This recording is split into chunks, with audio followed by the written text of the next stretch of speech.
Chapter 3706.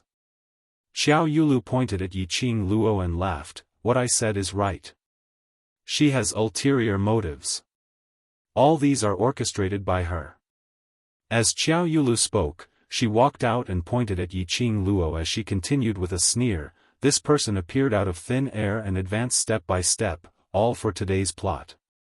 Xiao Yulu's accusation made everyone even more suspicious of Yiqing Luo. Seems like it's true.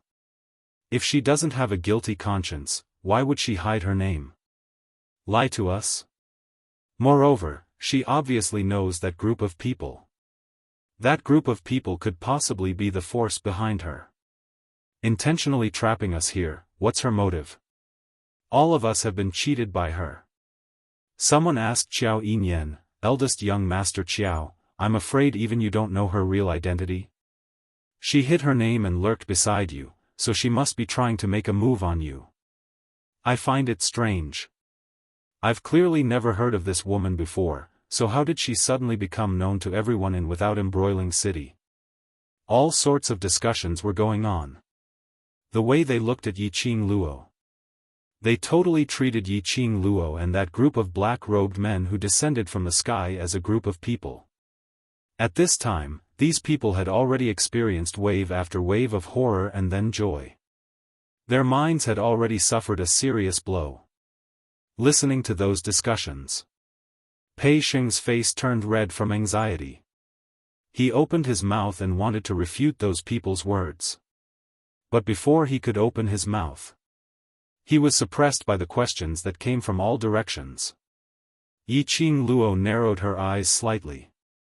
Her line of sight was still on Ghost Girl's face. Ghost Girl's victorious smile was still hanging on her face and had not faded. Apparently, Ghost Girl did it on purpose. 3 people make a tiger. As long as she incited everyone to not believe Yiqing Luo's words, those gossips would be able to crush Yiqing Luo. No matter how capable Yiqing Luo was, there was absolutely no way to turn the tables in today's plan. At this juncture, no matter how Yiqing Luo explained, no one would believe her. Even if Yiqing Luo was really clean, she couldn't explain it. The more Yiqing Luo explained, the more suspicious it would be. Yunu delightfully raised her lips, wanting to see Yiqing Luo's flustered look. However, what she saw was that the young girl's expression did not change in the slightest. "Nether girl." The girl's voice was clear and light. Her tone was calm and without any fluctuation. "You're just a bunch of rats. Do you think you're worthy of calling me old friends? Don't try to climb up to me, Yiqing Luo." Her tone was calm. However, the arrogance in his words was shocking. Even Ghost Maiden's expression changed. "You're still quibbling." Xiao Yulu naturally refused to give Yiqing Luo any chance to explain. "Don't think that by saying this, you can make everyone believe you."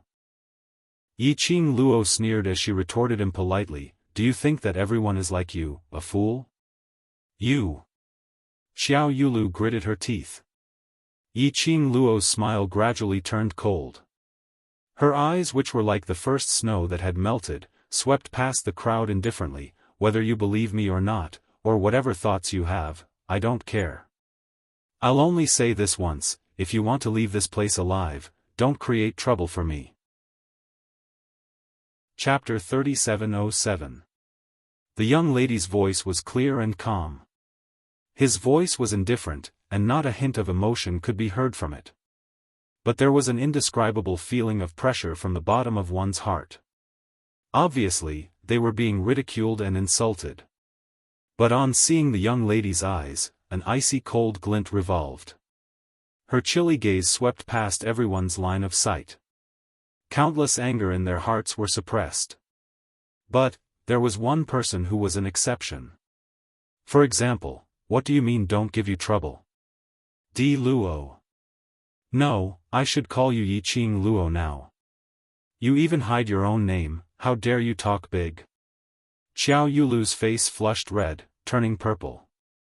Her gaze turned cold as she continued, "From what I see, You are just putting on an act in order to let your plan go smoothly. A person like you, full of lies.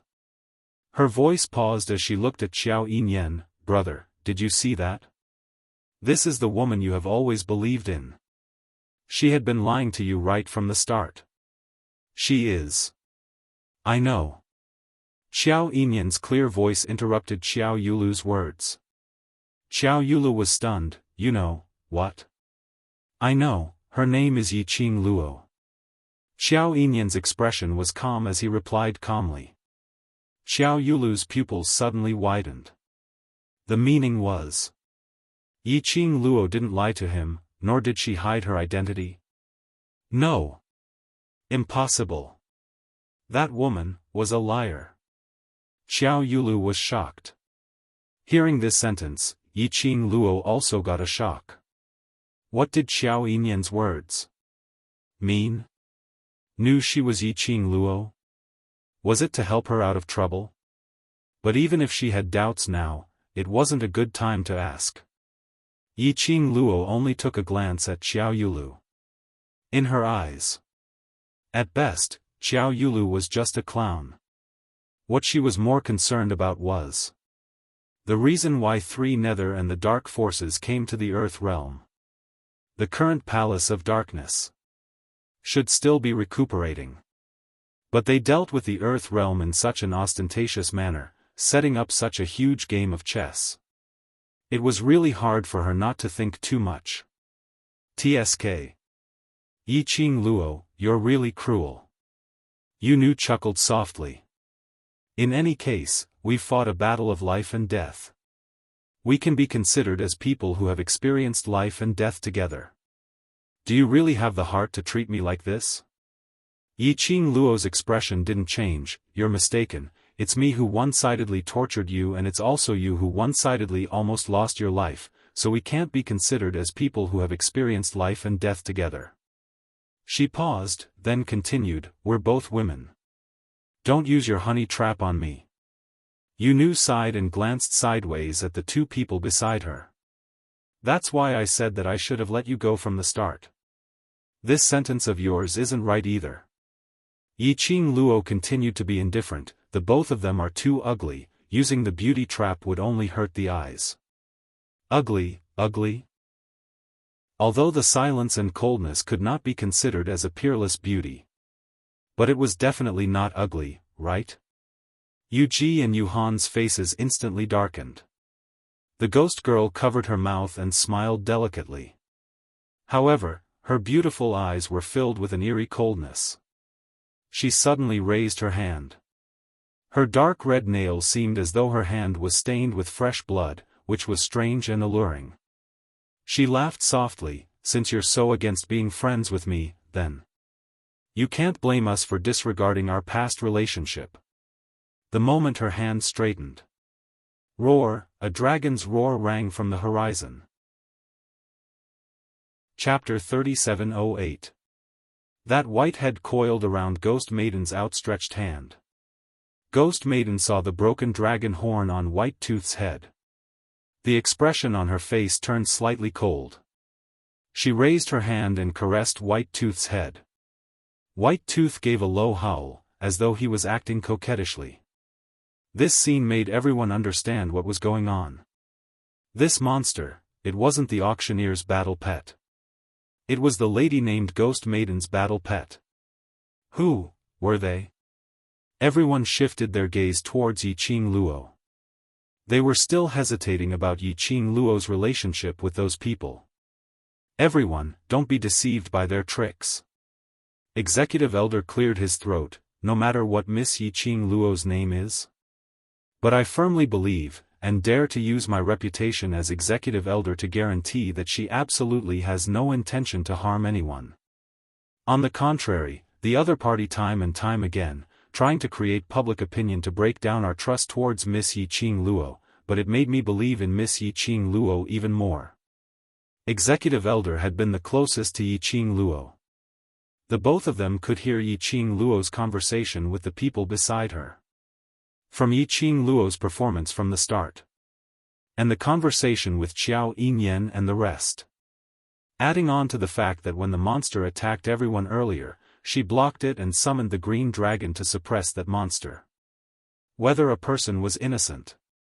When a person does something, does he or she have another goal in mind? No matter how good the disguise was, there would still be flaws.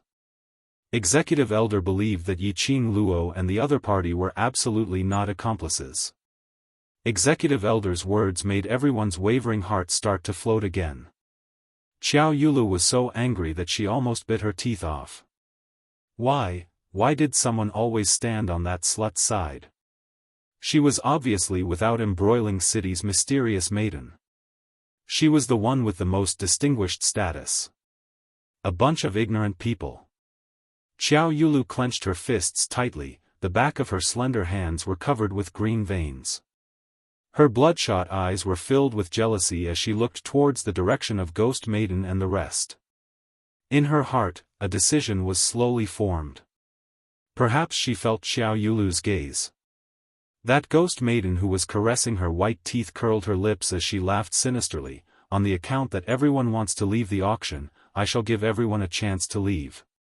Everyone immediately looked at her.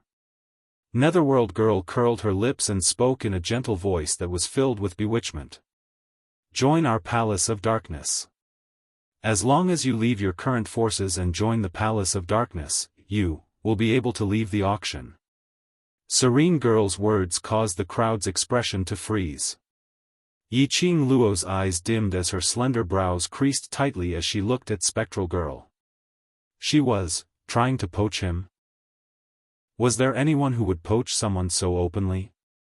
Moreover, he was able to participate in the annual auction. Which one of them didn't come from a famous force? Most of them might not have heard of Gloomy Palace. Let them break away from their current power. Join a force that I've never heard of? And using such a despicable method. Anyone with a bit of backbone wouldn't listen to him. I'll join. Just as everyone was expressing their unyielding spirit in their hearts, a voice suddenly rang out. A clear voice suddenly rang out. He looked in the direction of the voice. Everyone saw Xiao Yulu flying in the direction of the ghost girl. Chapter 3709. The crowd was in an uproar. How did this Palace of Darkness appear? Why haven't I heard of it before? The Empyrean Lady of Without Embroiling City gave up her status as the Empyrean Lady and joined the Palace of Gloomy Darkness? Not only is she the Empyrean Fairy of Without Embroiling City, but she's also the first young miss of Without Embroiling City's Xiao family. Is she really going to give up all of that? Did you see how close that monster was to them? This means that the reason we're trapped in the auction is because of them. They want our lives and want us to join their *T Dark Palace. Pooh. Just now, because of White Fong's savagery, the scene of it devouring a large number of profound practitioners. This group of people was the culprit behind everything. How could the crowd give them any face? However, just as everyone was talking about it, there was no hesitation in Xiao Yulu's footsteps. Ha ha ha. Empyrean Maiden, I'll prove that you've made the right choice. The dark woman curled her red lips tenderly and hooked her finger at Xiao Yulu. It looked as if it was summoning its little pet. However, Xiao Yulu stepped forward obediently. She stared at Yunu and said word by word, my only condition for joining the Palace of Gloomy Darkness is, I want to kill that woman with my own hands. No problem, Yunu answered straightforwardly. The corners of Xiao Yulu's mouth curled up into a sinister sneer. It could be seen that this group of people was extremely powerful. Now the executive elder had already stood on Yiqing Luo's side. Whatever she said was of no use. Moreover, sooner or later, someone would find out that this dragon egg was indeed brought to the auction house by her. She had been used by this so-called Palace of Gloomy Darkness. This also meant that she was already black. Joining the Gloomy Palace was her only option. The only one, the way to survive and kill Yiqing Luo with his own hands. Because she and the Palace of Gloomy Darkness had a common enemy. What about you guys? Those who want to join the Palace of Gloomy Darkness should hurry up. There will be a limit to the number of people who can join. Yu looked at the crowd with a smile. The feminine voice was filled with a chill that made one's body tremble. Everyone snorted disdainfully. Evidently, they didn't take you seriously at all. From the looks of it, all of you don't want to leave this place. All of you want to become White Fang's food. Yu wasn't angry. She gently stroked her lips with her dark red fingers and said with a smile, "Then don't blame the Palace of Darkness for not giving you a chance to live." The executive elder's face darkened as he listened to Ghost Girl's arrogant words. He took a look at the calm-looking Yiqing Luo and subsequently looked at Yu, cruel and bloody, indiscriminately killing the innocent heretical sect. You still want to instigate us? What's your goal? Aren't you afraid that we'll join forces with our families to deal with you after we leave the auction? In the eyes of the executive elder and the profound practitioners of the various forces, this so-called Palace of Gloomy Darkness was just a new small force. The dark woman chuckled when she heard this. Jiao's gentle laughter was accompanied by a trace of sinister treachery. That's if you can walk out of the auction alive, isn't it? She met the executive elder's gaze as she gave a tender smile, but those who are unwilling to join the Palace of Gloomy Darkness can only die here, forever unable to walk out of the auction. That arrogant words and ridiculing attitude made everyone's heart surge with rage. You don't believe me? Then let's kill the chicken to warn the monkey. Yunu's fingers caressed White Fang by the side of her body. As her voice fell, White Fang roared as it spiraled and surged. Chapter 37:10. The other party's arrogant attitude made all the cultivators' faces turn black. Executive Elder A took the opportunity to shout out sternly, "The other party only has 200 over people and we have hundreds of people, don't tell me we can't defeat them? As long as we kill them, we will definitely be able to break out of the array." Executive Elder B looked towards Yiqing Luo, D. "Miss Yi, that monster, I'll have to trouble you and Master Long." As he said that, he looked respectfully at Azure Dragon. No matter what profound grade they sensed from Yiqing Luo, to be able to subdue a dragon beast as her own battle pet, her ability was definitely not to be underestimated. The strong deserved their respect. Yiqing Luo took a look at that White Fang which was originally trembling under Azure Dragon suppression, as it started to bare its fangs and claws again.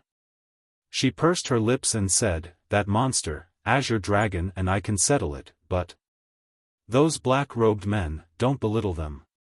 They are the same as that monster." Yiqing Luo hadn't finished her words. Suddenly, they heard a mournful shriek reverberating through the sky. Under Executive Elder A's call, many powerhouses cultivators moved together. But there were a few cultivators who totally didn't put the black-robed men in their eyes. They directly bypassed the group and charged towards the black-robed men, wanting to kill the chicken to warn the monkey. But they had not expected. The weapon in their hands had slashed the black-robed man's waist into two. That black-robed man who was left with only a section of his body could still use his bones as a weapon, piercing into their hearts. The scene was shocking. Just like how the auctioneer's head was bitten off, but his body was still able to move. These black-robed men, even if their limbs were separated from their bodies, they could still continue to attack. This was simply a bunch of monsters. Those cultivators who took the lead to charge up, were all annihilated in a split second. After that, the various powerhouses cultivators who followed Executive Elder's call, were so shocked that they stopped in their tracks, standing stiffly on the spot, their faces filled with terror as they looked at the shocking scene. Even Executive Elder A was stunned on the spot. "Ha ha ha. Still want to resist? No way, none of you can escape. My group of puppets are immortal." Yu looked at the terror on everyone's faces with satisfaction. She laughed delightfully. She was extremely complacent as she raised her slender eyebrows towards Yiqing Luo's direction. "My little White Fangs, go, these are all your food. Ghost Woman stroked the white fangs that were writhing in the sky and issued an order. White Fang roared, and rushed towards those profound practitioners who were frozen in place. He opened his mouth and rushed towards them. The black-robed men did not stop their attacks. Powerful air currents were released from their bodies, which condensed into blades and frantically attacked the people in front of them. Ah, help! Monster! They are all monsters. These are all monsters. The profound practitioners who were originally filled with confidence to kill all of these people before them were now fleeing in all directions in fright.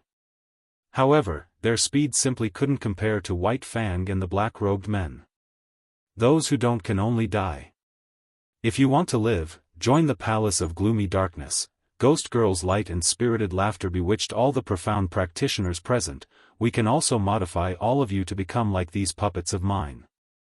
We can give all of you bodies that are impervious to all weapons and impervious to fire and water. The blood of the profound practitioners dyed the ground red. As his white teeth moved, he swallowed a profound practitioner into his stomach. Dark clouds rolled, lightning flashed, and thunder roared. Chapter 37:11. Yi, Miss Yi. Executive Elder Old B's face turned pale as he called out Yi Qing Luo's name in a trembling voice. That bunch of monsters. There was no way to deal with them. Even if they had the numbers and were willing to unite. But there was no way they could defeat those undying monsters. Their attacks towards that bunch of monsters were totally unable to cause any damage at all. What should they do? Executive Elder subconsciously placed all his hopes on Yi Qing Luo. The scene in front of her made Yi Qing Luo's pupils turn wretched. Her long and narrow eyes slowly filled with an austere cold intent. Her pitch-black pupils seemed to be covered with frost. Her slender brows creased tightly.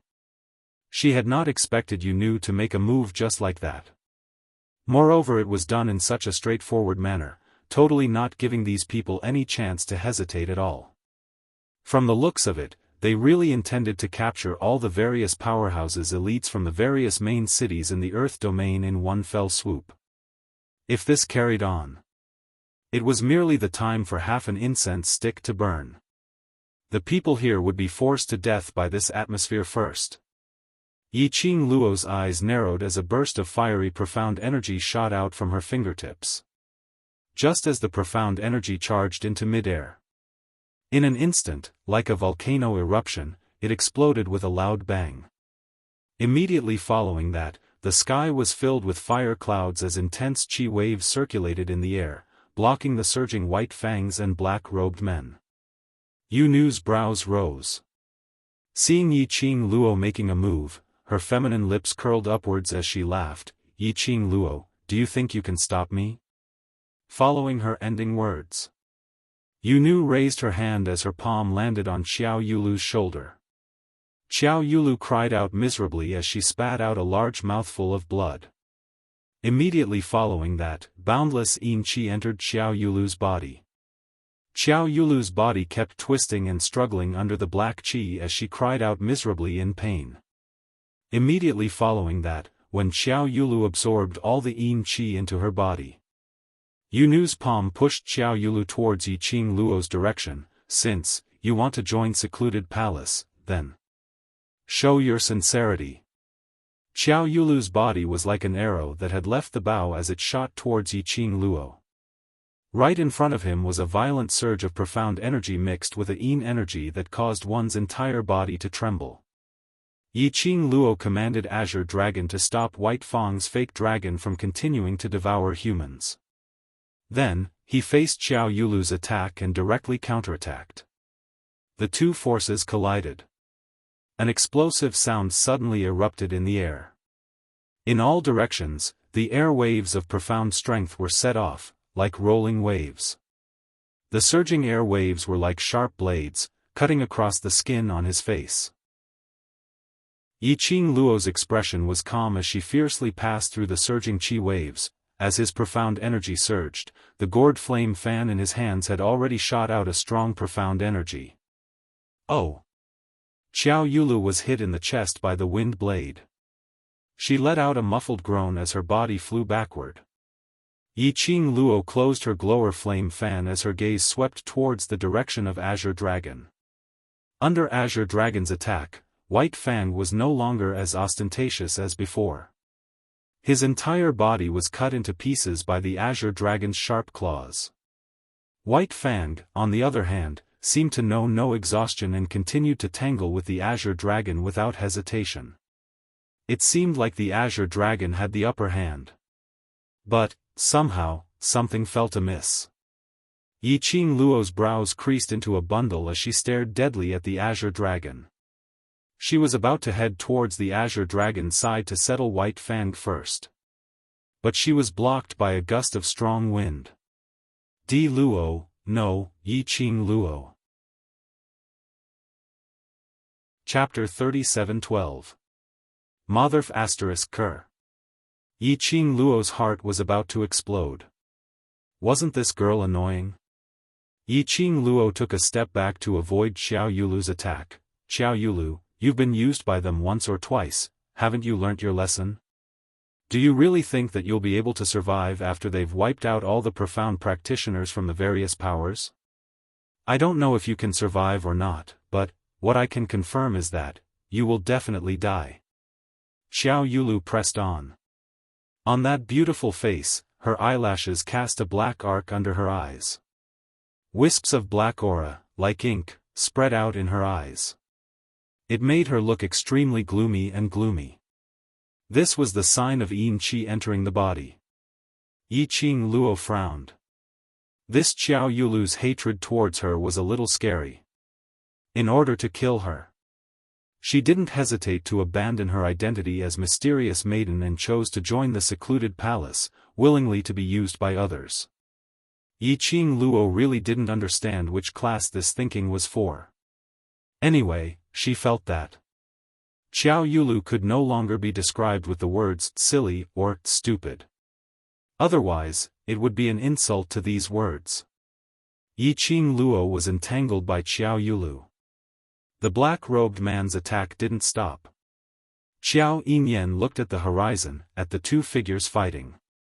And that bloody and horrifying scene around them. His expression was cold as he pursed his lips and looked at Pei Sheng. The situation is critical now, I'm afraid it's not realistic to rely on Luo alone. We can't stand by and watch anymore. Follow me closely. Luo She won't. Pei Sheng's pupils contracted, his hands clenched into fists as he asked worriedly. Xiao Yinyan took a look at the apparently crazy Xiao Yulu, his face sunk. Luo's ability is far beyond our imagination. What we need to do now is to protect ourselves, not to be a burden to her. Those monsters, other than Yiqing Luo's weapon. These people were unable to deal with those monsters. They couldn't resist. Which meant that they could only passively accept those monsters' attacks. If this went on, even if they had the advantage in numbers, they would immediately be at a disadvantage. Gather everyone and work together. The executive elder and Xiao Yinyan thought of the same thing. In order to prevent more profound practitioners from being sacrificed, they had to take relative measures. Even if he couldn't deal with those monsters, at the very least, he had to stop them from committing murder. Yes. No matter what, we have to control our casualties first. There are a few hundred of us. Why should we be afraid of these monsters?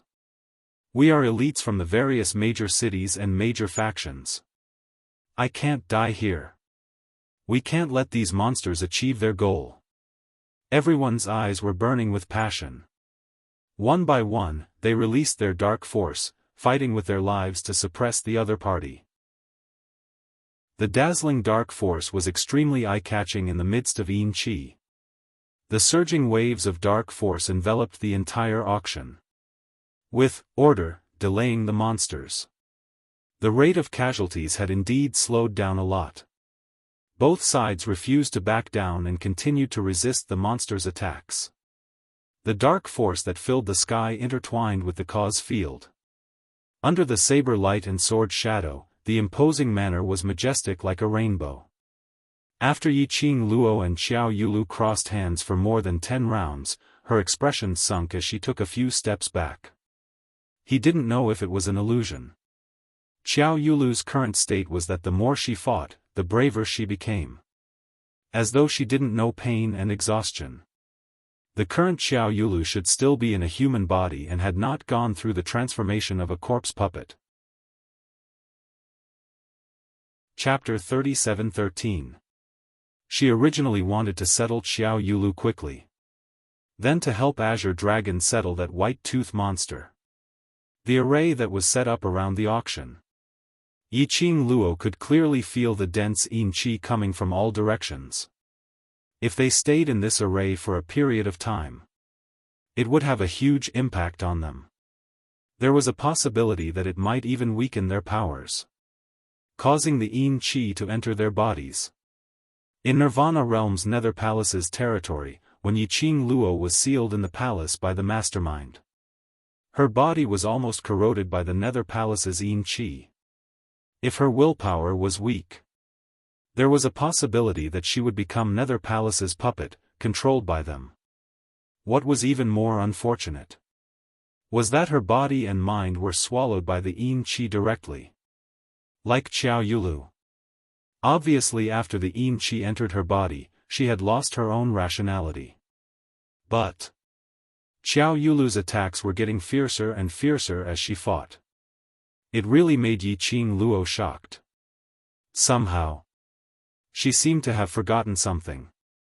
Just like she felt that Xiao Yulu's attacks looked as though she was trying her best to kill her.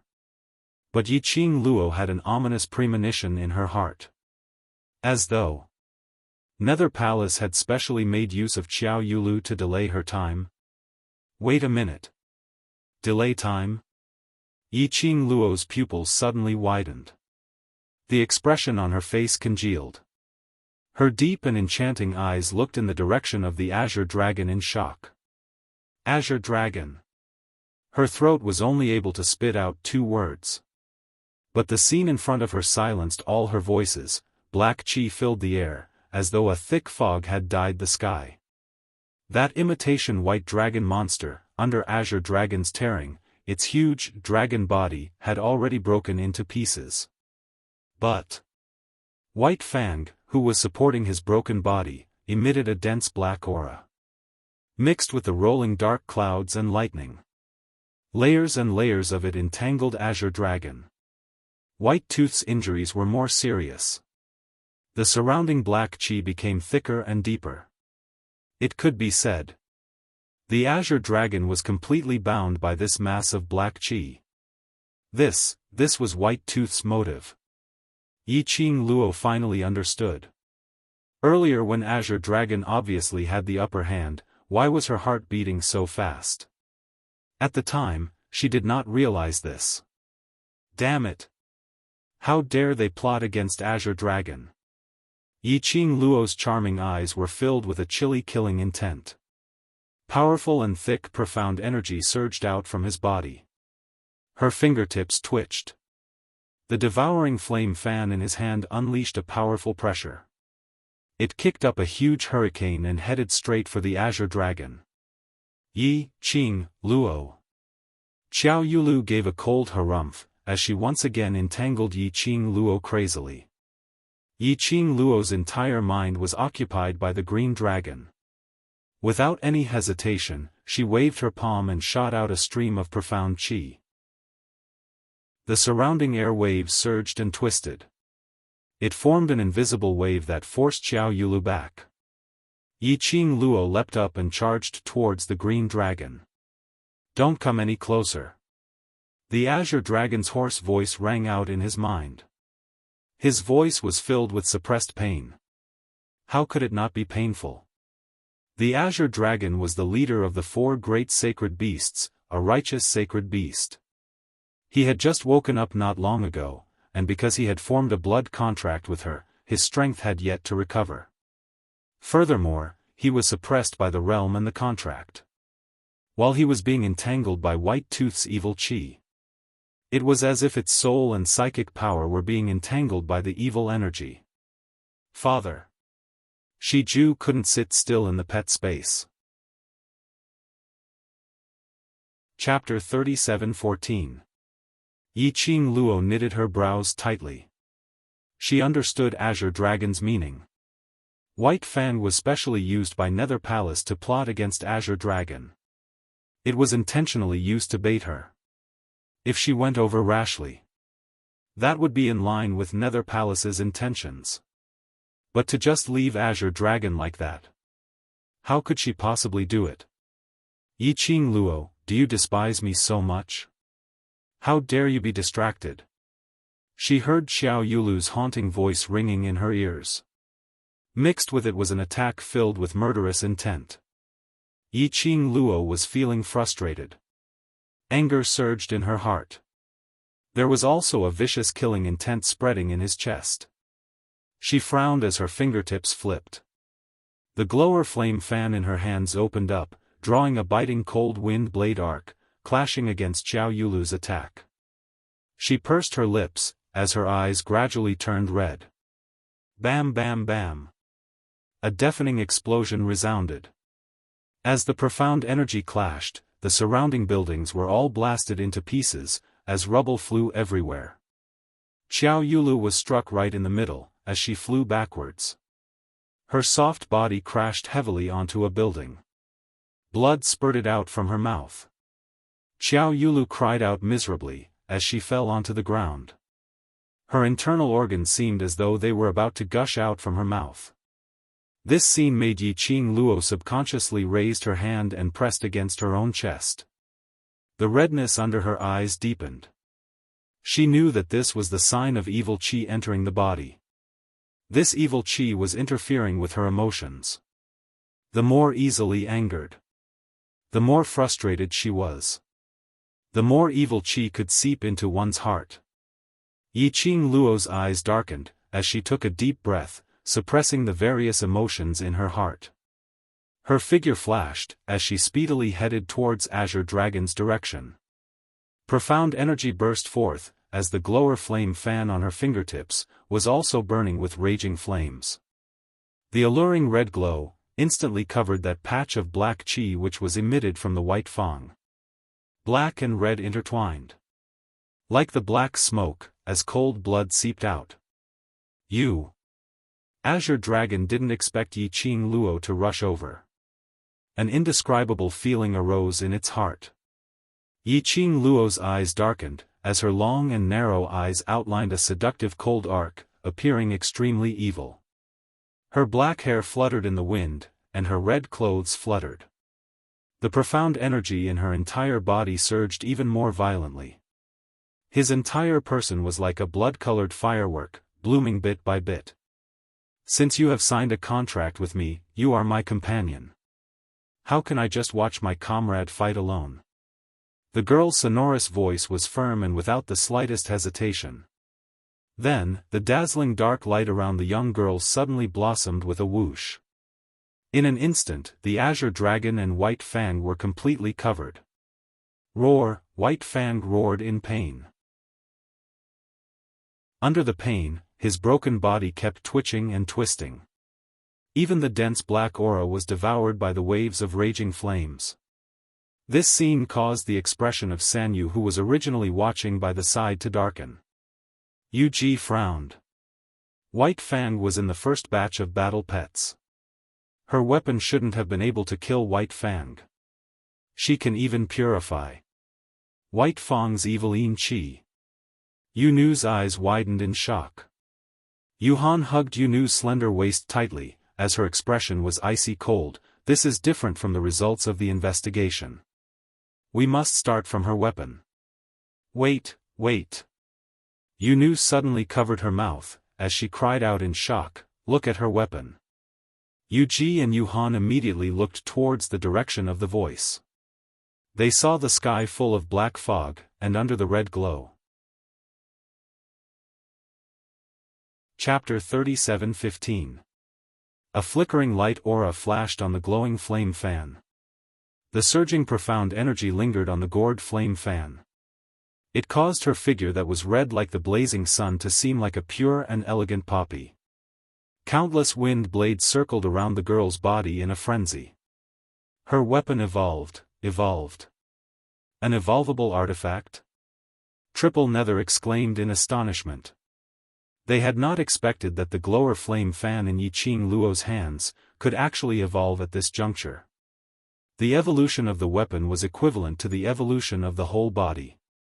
Even the mental energy within the gourd flame fan, which had been refined with the divine power of the netherworld, had evolved. Therefore, when dealing with a battle pet like White Fang, the evolved spirit would cover up White Fang's own evil aura. Yunu's beautiful eyes dimmed a little. She bit her red lips with a trace of resentment in her eyes. That slut, she was really damn lucky. At a time like this, her weapon could still evolve. However, Dark Girl's eyes gradually darkened.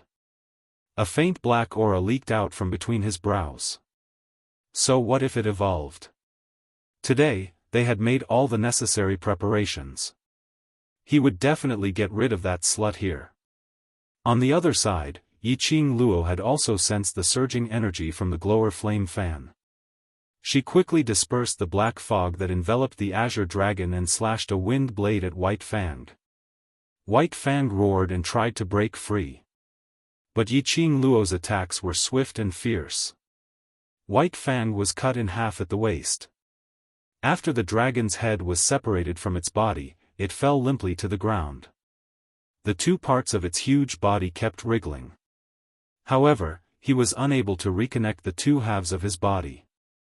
The black mist slowly dispersed.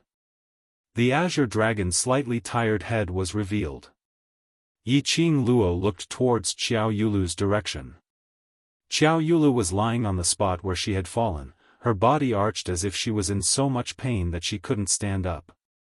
She retracted her gaze and sped up to purify the evil aura around the azure dragon. Father! Suddenly, the clear voice of a child rang in his ears. Yiqing Luo felt a tightness in her chest. Shiju actually forcefully scurried out from the pet space. The palm-sized ball pounced towards the azure dragon. Shiju! Come back! Jean, don't come over. Yiqing Luo's pupils suddenly widened as she cried out anxiously.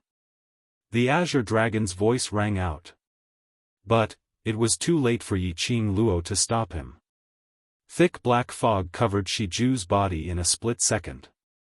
The dragon head that was originally lying on the ground and ceaselessly curled up suddenly leaped up and opened its mouth to swallow Shiju into its stomach.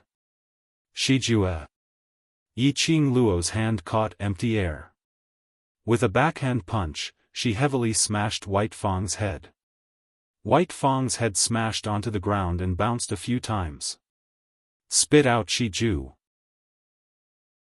Yiqing Luo stepped on by Ya's head as she shouted sternly. White Tooth played dead. Jean, Azure Dragon was flustered, and his eyes widened. The black mist around its body also surged wildly due to the change in its mood. The Azure Dragon immediately let out a muffled groan as it was entangled. Its whiskers shook, and its green dragon scales turned into streaks of light. It desperately tried to break free from the entanglement of the evil Yin energy. Yiqing Luo comforted the azure dragon in her heart. Her long and narrow eyes were suffused with an icy chill. She stepped hard on by Ya's head a few times. Yiqing Luo, if you don't listen to me obediently, the sword will not have eyes. Just at this moment, a soft voice was transmitted into Yiqing Luo's ears. There was an obvious sense of pride in that voice. Yiqing Luo's heart trembled. Chapter 37:16. Among the black-robed men, the leader held a man in his hand and a sharp blade was pressed against the man's neck. The man's handsome face was steely green as his eyes were filled with anger. After meeting Yiqing Luo's gaze, he instantly turned guilty. Ah Sheng! Yiqing Luo's pupils contracted as she looked at the man who was restrained and called out softly. I'm sorry. Pei Sheng apologized softly. This bunch of black-robed men were simply too sinister. Earlier when Shiju appeared and was swallowed by White Tooth, it made him place all his attention on Yiqing Luo. Momentarily, he neglected the approaching pharaoh His own mistake. He actually became Luo's burden.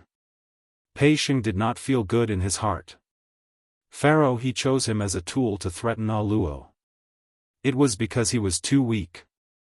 If he was slightly stronger, the other party wouldn't have this chance. He wouldn't become Luo's burden. The more he thought, the more guilty Pei Sheng felt. Tsk. Pharaoh he laughed coldly, Yiqing Luo, so what if your luck is good?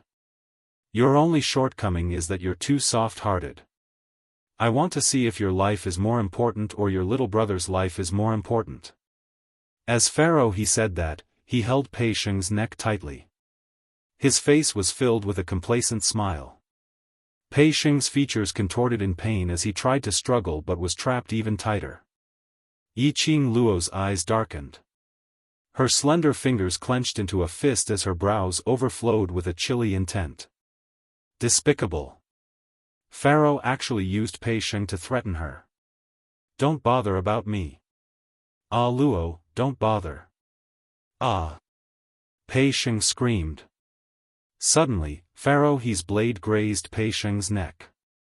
Pei Sheng drew in a cold breath from the pain as he grimaced in pain, unable to open his mouth. Yiqing Luo's eyes darkened as she stared coldly at Pharaoh you'd better control your hand. If you hurt him again, you can try to see if you can still use him to threaten me. Pharaoh he's hand trembled as the expression on his face turned stiff. He suppressed the fear in his heart as he shouted at Yiqing Luo, stand aside obediently. Yiqing Luo's eyes were gloomy as she clenched her fingers tightly. His knuckles were pale from the strength of his grip. Roar, the azure dragon gradually revealed itself in the black fog. He opened his eyes wide and stared at White Fang's head, his dragon breath surging. At this moment, Yiqing Luo was in a dilemma. On the other side was Pei Sheng. On one side was Shiju. If she didn't move, what would happen to Shiju after it was swallowed by White Fang? White Fang's body was filled with evil energy. Could Shiju's small body withstand it? If they moved, Pharaoh he would definitely not hesitate to take Pei Sheng's life. Since she had promised to help Pei Sheng, she would definitely help him to the end. If Pei Sheng lost his life because of this, she would feel guilty. Also, the profounders from the various powers in the surroundings. They were all waiting for a chance to leave the auction. What to do? Yiqing Luo's complexion was pale and her tightly pursed pink lips were trembling slightly. Luo, behind you. Suddenly, he heard Xiao Yinyan's panicked voice. There were a few figures who were rushing towards her at high speed. Yiqing Luo's brows twitched as she was just about to move. But Yunu laughed faintly, be obedient and don't move. If you alarm Pharaoh he and his hand trembles. That would be bad. Chapter 37:17. Too light and indifferent sentences. It made Yiqing Luo's body which wanted to dodge suddenly froze. In the next instant, a ferocious gust of wind from a palm landed heavily on her back. Yiqing Luo only felt a wave of intense pain as her internal organs churned. Her body staggered a few steps forward. Blood spilled out from the corner of her mouth. She coughed violently as she covered her mouth. Luo. Di Fu. Miss D. Miss Yi. The surrounding crowd cried out in shock. Ha ha ha. Yiqing Luo, you're just so. While the crowd was worried, they were discussing in whispers. Xiao Yulu's voice was very obvious. Xiao Yulu looked complacently at Yiqing Luo who was spitting out blood as she finally felt much better. What a ridiculous brotherly relationship. Since you want to use your life to exchange for that trash's life, then I shall fulfill your wish. Xiao Yulu sneered as her lips twitched. Following that, she flipped her palm and attacked towards Yiqing Luo's direction. Her attack was extremely fast, totally not giving Yiqing Luo any chance to breathe. Yiqing Luo clutched her chest as it was in extreme pain. Even the slightest movement of his body would cause his internal organs to feel a sharp pain as if they were being torn apart. Xiao Yulu's attack made her face turn paler. She couldn't dodge. She couldn't resist. Was Yunu doing this on purpose, trying to torture her in this way? Seeing Xiao Yulu's attack getting closer, the worried growls and Yunu's complacent voice continued, "None of you move. Whoever dares to stop me, this lad is dead." When Xiao Yinyan and the rest heard this, they wanted to go up to stop her, but they were all rooted to the ground as their eyes were filled with hesitation. F***K. I don't care if he dies or not. You bunch of trash, how dare you touch my people, I will skin you alive. Old Lai didn't have the patience to think so much. He was only concerned about Yiqing Luo alone. Gathering treasures and being amiable, that was on account of Yiqing Luo. Especially now, that bunch of people from secluded palace were old enemies. Seeing them, Old Lai had the intention to kill them. How could he possibly calm down? Old Lai's rage only lasted for a short moment. The biting cold profound energy which Xiao Yulu was brewing had already attacked towards Yiqing Luo's face. Pei Sheng's pupils constricted. Suddenly, an extremely dazzling golden light erupted from his eyes. He stared at Yiqing Luo's direction. There seemed to be some kind of anger in his heart that kept surging. It was all because of him. It was all because of him. Luo was threatened by others. Luo was injured. Obviously, they wanted to use this method to torture Luo. He could not stand by and watch Luo get injured because of her. Luo had sacrificed so much for him. He couldn't become Luo's burden. You, all of you, deserve to die. From Pei Sheng's throat came a roar that sounded like that of a trapped beast. His voice was hoarse, making it hard to hear what he was saying. Pharaoh Crane only felt that the suppressed man's aura suddenly rose. He didn't take it to heart. He just moved the sword closer to the man's neck. However, as soon as he moved, a bam sound was heard. The man's body suddenly exploded with a surge of raging energy. The thick profound energy was like a spider web as it spread in the air. The majestic and powerful energy swept up a slight hurricane. Bam! Pharaoh Crane's body was suddenly repelled by the sudden burst of profound energy. Chapter 37:18. His entire body was emitting a dense, profound light. The surrounding black-robed men and Pharaoh he were all injured by that profound ray. What's going on?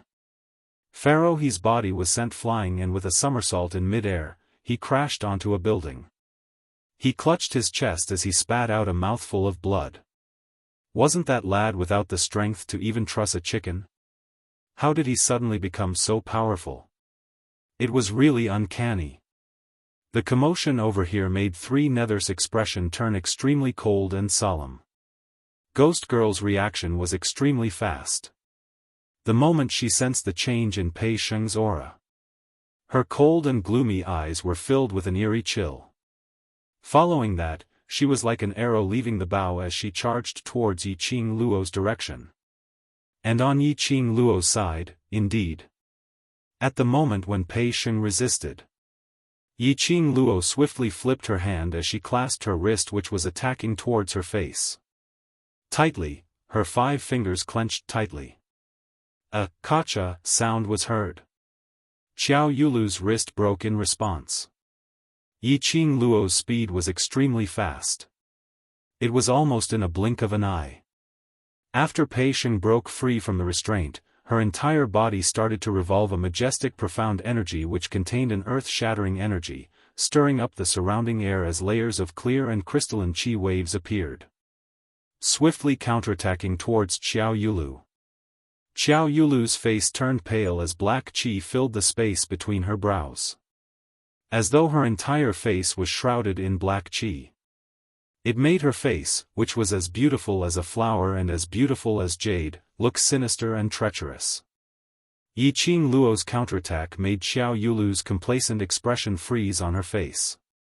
Without Pharaoh he making use of Pei Sheng to balance Yiqing Luo.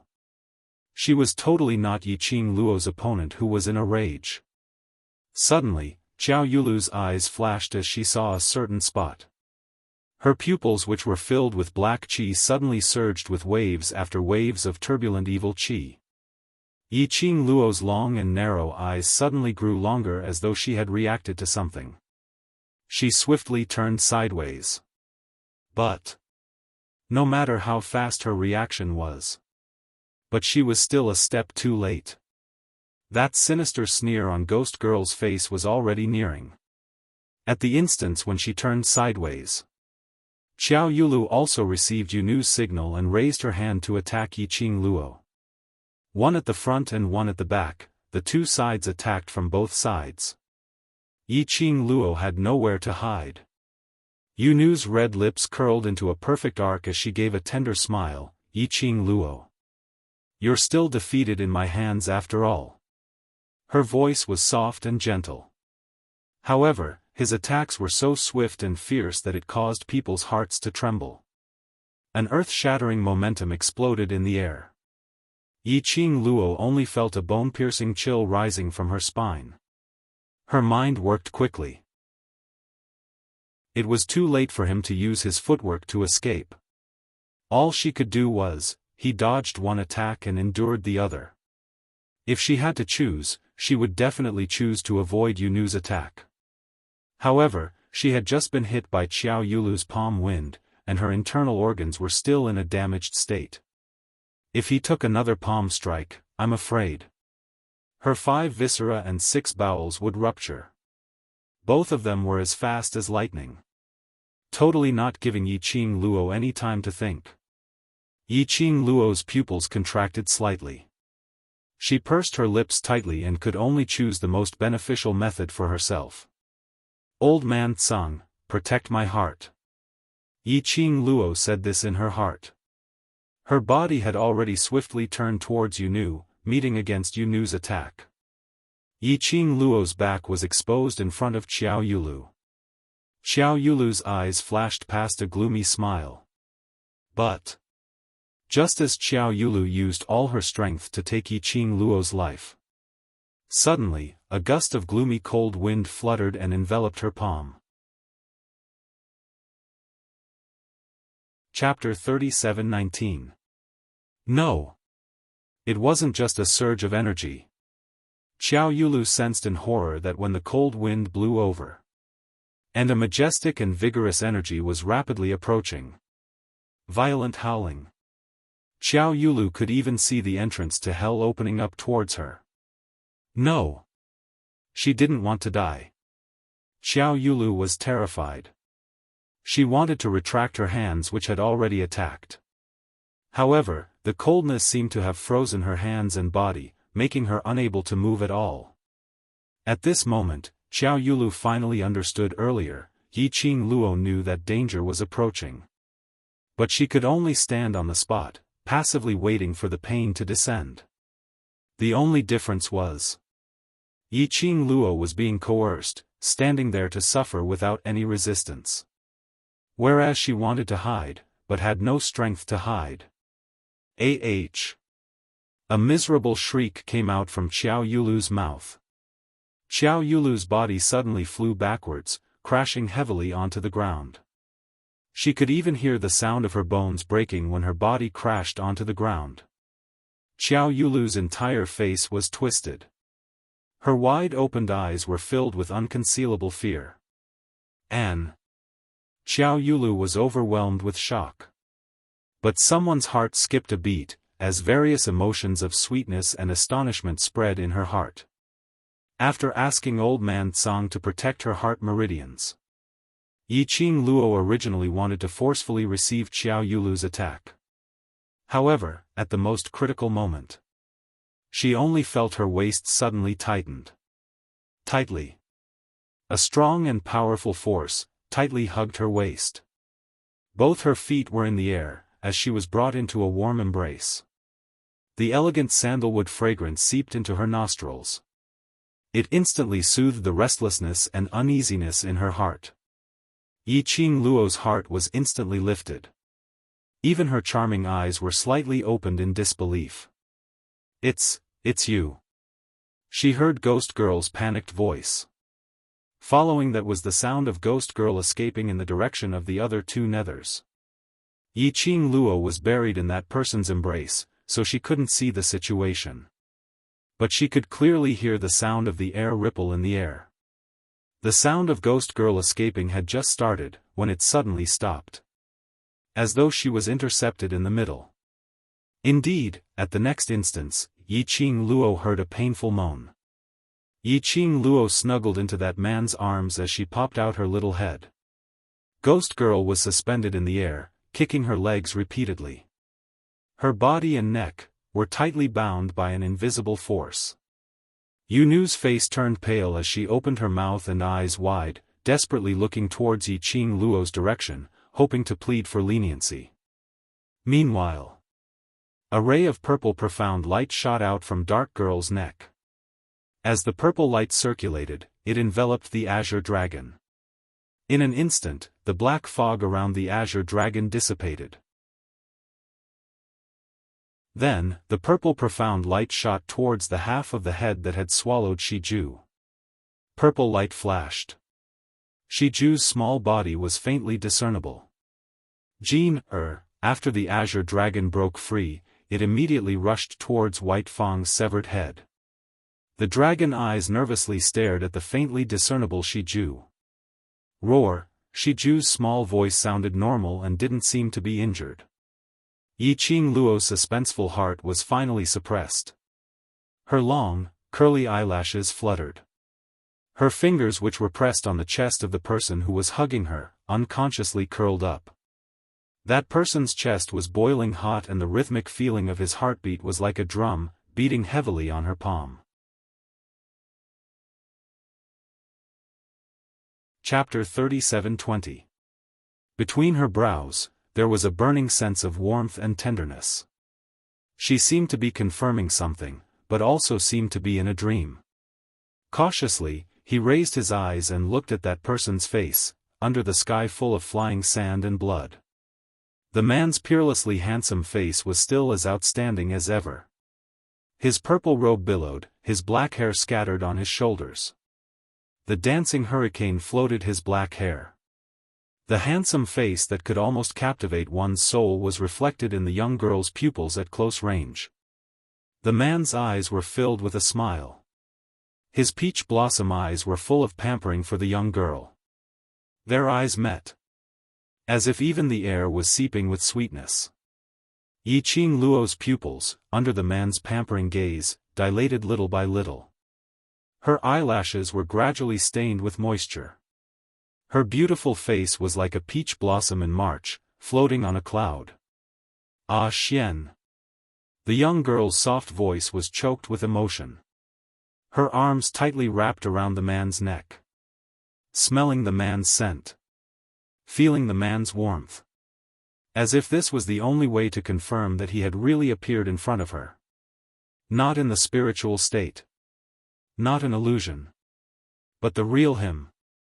The man's arms wrapped around her slender waist, his thin lips slightly hooked, gently falling on her hair.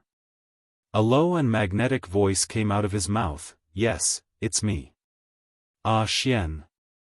Yiqing Luo's arms tightened, completely bringing her delicate body into his arms. She had never thought that Dmo Xian would actually appear in Without Embroiling City. And appear in front of her. Obviously, when they were in the Spirit Devourer formation, his spirit body had been affected. They had agreed that she would go to Without Shadow City to look for him. Why did he come to Without Shadow City alone? Then his body. Could it take it? This thought made Yiqing Luo's heart clench. She suddenly pulled the distance between the two of them and looked up at him carefully. Ah Xian, you. Are you all right? The man's pampering gaze seemed to be able to squeeze water out of it. just a glance. Her heart softened and melted. He stared at her face, smiled, and shook his head. Don't worry, you value my body so much, how can I let you worry? Yiqing Luo looked at him without blinking. She seemed to want to see it in his eyes. He wanted to see if his words were true or false. It was just that he was watching and watching. Under the man's gentle smiling gaze.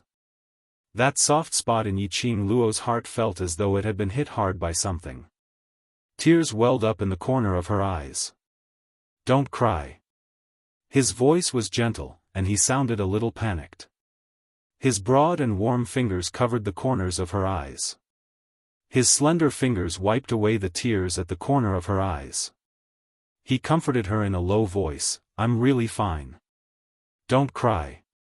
My heart hurts when I see you cry. It was better if the man didn't speak. As soon as he spoke, Yiqing Luo's eyes widened as tears started to flow down uncontrollably. She suddenly plunged into his arms, grabbed his clothes, and said with a sobbing voice, Fool! Why did he have to force himself? How can I not know about your body's condition? Stay in Shadow's city and recuperate your body, and wait for me to look for you, all right? She choked with sobs as her tears flowed non-stop. Why are you still acting tough in front of me? Don't cry. The man's voice became even softer. Hot lips, replaced the fingers, fell on her eyes. Chapter 37:21. For you, I've never felt forced. Dmo Xian cupped the young lady's face with both hands. The two of them exchanged glances. His gaze was gentle and loving as he explained dotingly, You're in trouble, and if I'm not around, how will you be able to recuperate in peace? His fingers gently brushed past the stray hairs on her cheek and tucked it behind her ear as he continued, Don't worry, I know what I'm doing. Yiqing Luo's pink lips pursed tightly. Her tears were still uncontrollable. Her eyes widened as she stared fiercely at Dmo Xian, her eyes filled with rebuke. Dmo Xian's lips curled as he lowered his head and kissed her lips, appeasing the young lady's bellyful of displeasure. His lips were very hot. The scorching heat seemed as though it was going to melt her. The familiar scent and sweetness intertwined. Yiqing Luo had no strength to resist, nor was she willing to resist. Dmo Xian's appearance made the entire auction's people and monsters all stopped what they were doing. Pairs of gazes converged onto Dmo Xian in unison. Everyone only saw the moment the man appeared. He pulled Yiqing Luo into his arms. While, he raised his palm. As though he had just flicked it in the air. Immediately after, everything in the surroundings were restrained by an invisible force. Ghost Girl was restrained. The evil chi which trapped the green dragon was purified. Even White Fang, who had swallowed Shiju, was also forced out of his mouth. What kind of power was this? It was so powerful that he just moved his hand. And easily solved the predicament in front of him? The man was treacherous and devilish, like an Asura from hell, holding the power of life and death. Everyone's heart couldn't help but tremble. But, what made everyone shocked was, that man who was like an Asura killing god, faced Yiqing Luo. His entire person seemed to be plated with a layer of gentle light. As though in his eyes, there was only Yiqing Luo alone. That deep affection. It was filled with love. But, this kind of tenderness and pampering, appeared on this man. There was no sense of incompatibility at all. Just like, for someone as bloodthirsty as him, the gentleness when facing Yiqing Luo was perfectly justified. Yiqing Luo. Suddenly, in this treacherous and sweet atmosphere. An icy cold voice broke the atmosphere at this moment. It also called back everyone's will. Even without seeing the owner of the voice, one could feel the coldness in the tone. Hearing this sound, Xiao Yulu, who was lying on the ground with all the bones in her body shattered to the point that she could not get up, suddenly turned her head around. She remembered that when she felt the power of the purple-robed man in front of her had trapped her, she felt a chill run down her spine. He sensed the power of another person. Was it this person? Who could it be? Why were there so many people appearing to save that slut Yiqing Luo? When Xiao Yulu looked over, it was a man with a cold appearance, like an iceberg. His temperament was as cold as ice, and even his eyes were like ice shards. However, he was wearing a long robe that looked like raging flames. The bright red color added a touch of liveliness to the man's expressionless face. Xiao Yulu's pupils shrank. She recognized it. This red-robed man, wasn't he, the person in the private room of the Red Clarity Pavilion? In other words, this person was from the Red Clarity Pavilion? Hearing Zhu Wuxin's cold voice, the young lady who was immersed in the joy of charging with her beloved man, finally regained her senses. Her cheeks instantly flushed red. Chapter 37-22. But her actions were quickly stopped by Dmo Xian. A slightly cold, jealous voice came close to Yiqing Luo's ears. Why is he here? Yiqing Luo's petite body stiffened. He's here to take part in the auction. Before this, I don't know anything. If a certain overlord's vinegar jar was overturned, the consequences were simply too severe. Oh. The man's ending tone rose, not knowing if he believed Yiqing Luo's words or not. But the man's dangerous tone told Yiqing Luo this matter was not over yet. Yiqing Luo wanted to cry, but no tears came out. Everything about her man was good. It was this sea of vinegar which had a little bit of terror. Don't bother about him first, you're here. Cat and the rest are here too? Yiqing Luo coughed lightly as she immediately changed the topic. Dmo Xian's peripheral vision shot a glance at the expressionless Zhu Wuxian who was standing not too far away. His thin lips curled slightly as the hand which was encircled around Yiqing Luo's waist suddenly tightened.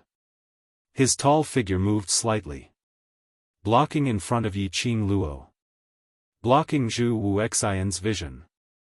Without waiting for Yiqing Luo to speak, his eyes drooped as he whispered into her ear, "They're all here, they're very worried about you." Yiqing Luo's eyes lit up slightly, but following that, she revealed a worried expression. "How did you guys come in? Wasn't the auction hall sealed by an array formation? No one should be able to enter and no one should be able to leave. Everyone is already in this array. If we can't get out, wouldn't we be trapped here? You don't believe me?" Dmo Xian's slender fingers pinched her nose as he gently pinched it, his eyes filled with adoration. Yiqing Luo pursed her lips. "I'm very satisfied that you're able to stay by my side and let me see you. I'm worried about your body. Since I'm here, naturally I won't let you worry." His hand slid to her cheek as he gently pinched it. "Don't think that I'm so weak." Yiqing Luo looked at him fixedly as the tears which she had finally stopped started flowing again. She bit her lower lip hard. Her arms hugged his waist tightly as she buried her head in his arms. "All right, I believe you. So, for the sake of me who is so worried about you, I absolutely cannot let myself get hurt." Dmo Xian's thin lips curled up slightly as he raised his hand and stroked her hair, comforting her in a warm voice. Zhu Wuxin looked expressionlessly at the scene before him. He watched as the girl threw herself into the man's arms. A sweet smile appeared on the girl's face. Looking at the young girl's face, it was filled with happiness. His heart felt as if it was being pierced by countless needles. Yiqing Luo had obviously heard his voice. She would shyly look up at him from the man's arms. Clearly, there was already a shadow of him in her eyes. However, in the next instant, without any hesitation, she threw herself back into the man's arms. That decisiveness, that clear cut. It seemed to be telling him in this way. In this life, the only person she would choose was that man, the man named Dmo Xian. That man who even when Yiqing Luo was in a coma, was still lingering in her mouth, calling out incessantly, "Heh," she knew. Just now, when Dmo Xian struck out, he also appeared to save her. Disregarding the agreement with the secluded palace, just because he wasn't willing to see her get hurt. But in the end, he was still a step too late. Just like how he had promised her in the future. But after she grew up, he appeared in front of her a step too late. Chapter 37-23. It was destined that he was one step later than Dmo Xian. Zhu Wu Xian slowly shut his icy cold eyes. A sorrowful emotion started to spread around him. But, no matter how painful and unbearable his heart was, the expression on his face was so cold. It was as if nothing could affect his emotions and expression. Death God Castle's Castle Lord. When Yu Ji saw Zhu Wu Xian, his expression changed slightly. "You. Why are you here?" He seemed to have thought of something as he speedily looked towards Yiqing Luo's direction. "You." Zhu Wu Xian suddenly opened his eyes. His sinister gaze was as cold as frost. It swept past Yu Ji faintly. Like December's ice, brushed past Yu Ji's body. Yu Ji shuddered as the remaining words were stuck in his throat. Yu Han's eyes were slightly red as green veins popped out on her forehead. "Death God Castle's Castle Lord. Although Revered and you are no longer working together, but now that you've appeared here and disrupted Revered's plans, as a former comrade, isn't it a little inexcusable?" Yu Han's questioning didn't get any response from Zhu Wu Xian. Yu Han looked at Yu Ji, who was being held in midair, struggling less and less as she continued anxiously, "Previously you've already spoiled Revered's plans. If you continue to interfere in this matter, then don't blame Revered for not taking into consideration the relationship between the both of you." But no matter what Yu Han said, Zhu Wu Xian didn't even give her a glance. But this noise made Yiqing Luo notice it. She heard Yu Han's words and looked at Zhu Wu Xian as her slender brows creased slightly. Zhu Wu Xian had really broken off the collaboration with the mastermind of Nether Palace? Previously she had intentionally mentioned to him to give up on the collaboration with Nether Palace. At that time, didn't he have that intention? Zhu Wu Xian had many things he wanted to do. He needed something from Nether Palace to achieve his own motive. So Yiqing Luo didn't insist. But now, Zhu Wu Xian had really broken off the collaboration with Nether Palace. Then had his motive been achieved? Death God Castle's Castle Lord. Yu Han wanted to continue saying something. But she was interrupted by a sweet voice. "The person is in Xian's hands. What are you talking about with Zhu Wu Xian?" Yu Han was stunned as she looked at Yiqing Luo. Yiqing Luo nestled in Dmo Xian's arms as her lips curled up slightly as she gave a faint smile. "This matter has nothing to do with Zhu Wu Xian. Even if you talk till your mouth breaks, it's of no use." "You." Yu Han's face was ashen. "Release Yu Nu. Wouldn't it be very embarrassing for Xian to release him just because you said so?" Yiqing Luo raised her brows as her eyes curved into a crescent smile. "Moreover, why should I let go of the prey that I've already gotten my hands on?" Yiqing Luo's voice paused. Suddenly, the smile on his face became extremely cold. Even the voice that came out of his mouth was so cold that it made people shiver. "She restrained my friends, threatened me, and tried to devour my battle pets. Do you think I would let her go?" Yu Han's face instantly turned pale. His body was on the verge of collapsing. Whereas when Yu Nu heard Yiqing Luo's words, her struggles became even more intense. But Yiqing Luo started to display her face-changing skills again. Her pink lips curled up, and a brilliant smile bloomed on her face. Her voice also became gentler by a few notches. "If you really want to save this beloved woman of yours, then I can. Be merciful and spare her life." She brushed away the stray hair on her cheeks as she laughed lightly. "Release the auction's array, and let us leave this array safely." Chapter 37-24. Impossible. Yu shouted sternly. Yuhan clenched her fists tightly as her scarlet eyes stared at him. I can't let anything happen to Yu. Whether she dies or not has nothing to do with me. Yuji's expression was cold. Moreover, I don't want to die. He shot a cold glance at Yunu's direction as he said word by word, don't forget what punishment we will receive if we fail this mission. Yuhan's face suddenly turned pale.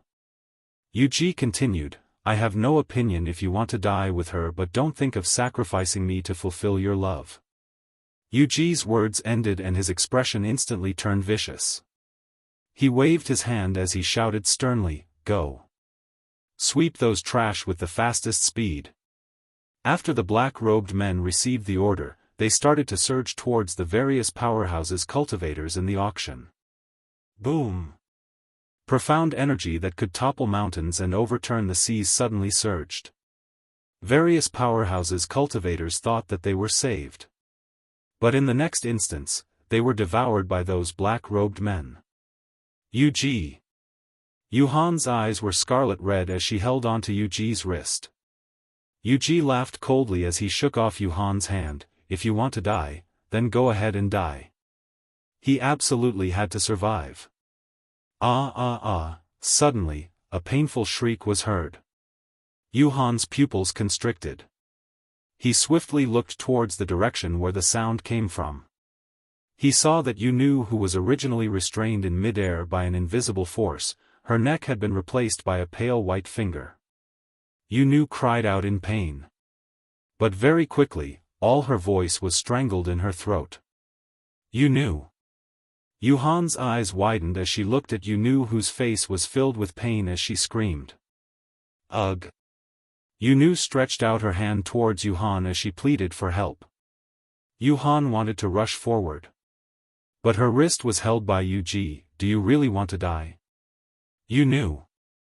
Yuhan's eyes were red as she struggled to look at Yunu's painful look, as though she didn't notice Yuji's obstruction. Since you've already made your choice, then, this woman, shall be our appetizer. Yiqing Luo smiled lightly as she looked at Yuhan. The corners of her lips curled up slightly. Her fingers that were clasped around Nethergirl's neck seemed to be casually resting on it. She then lowered her voice and said in a mocking tone, your hearts are all black. Both of you are black. Why do you still need to talk about love?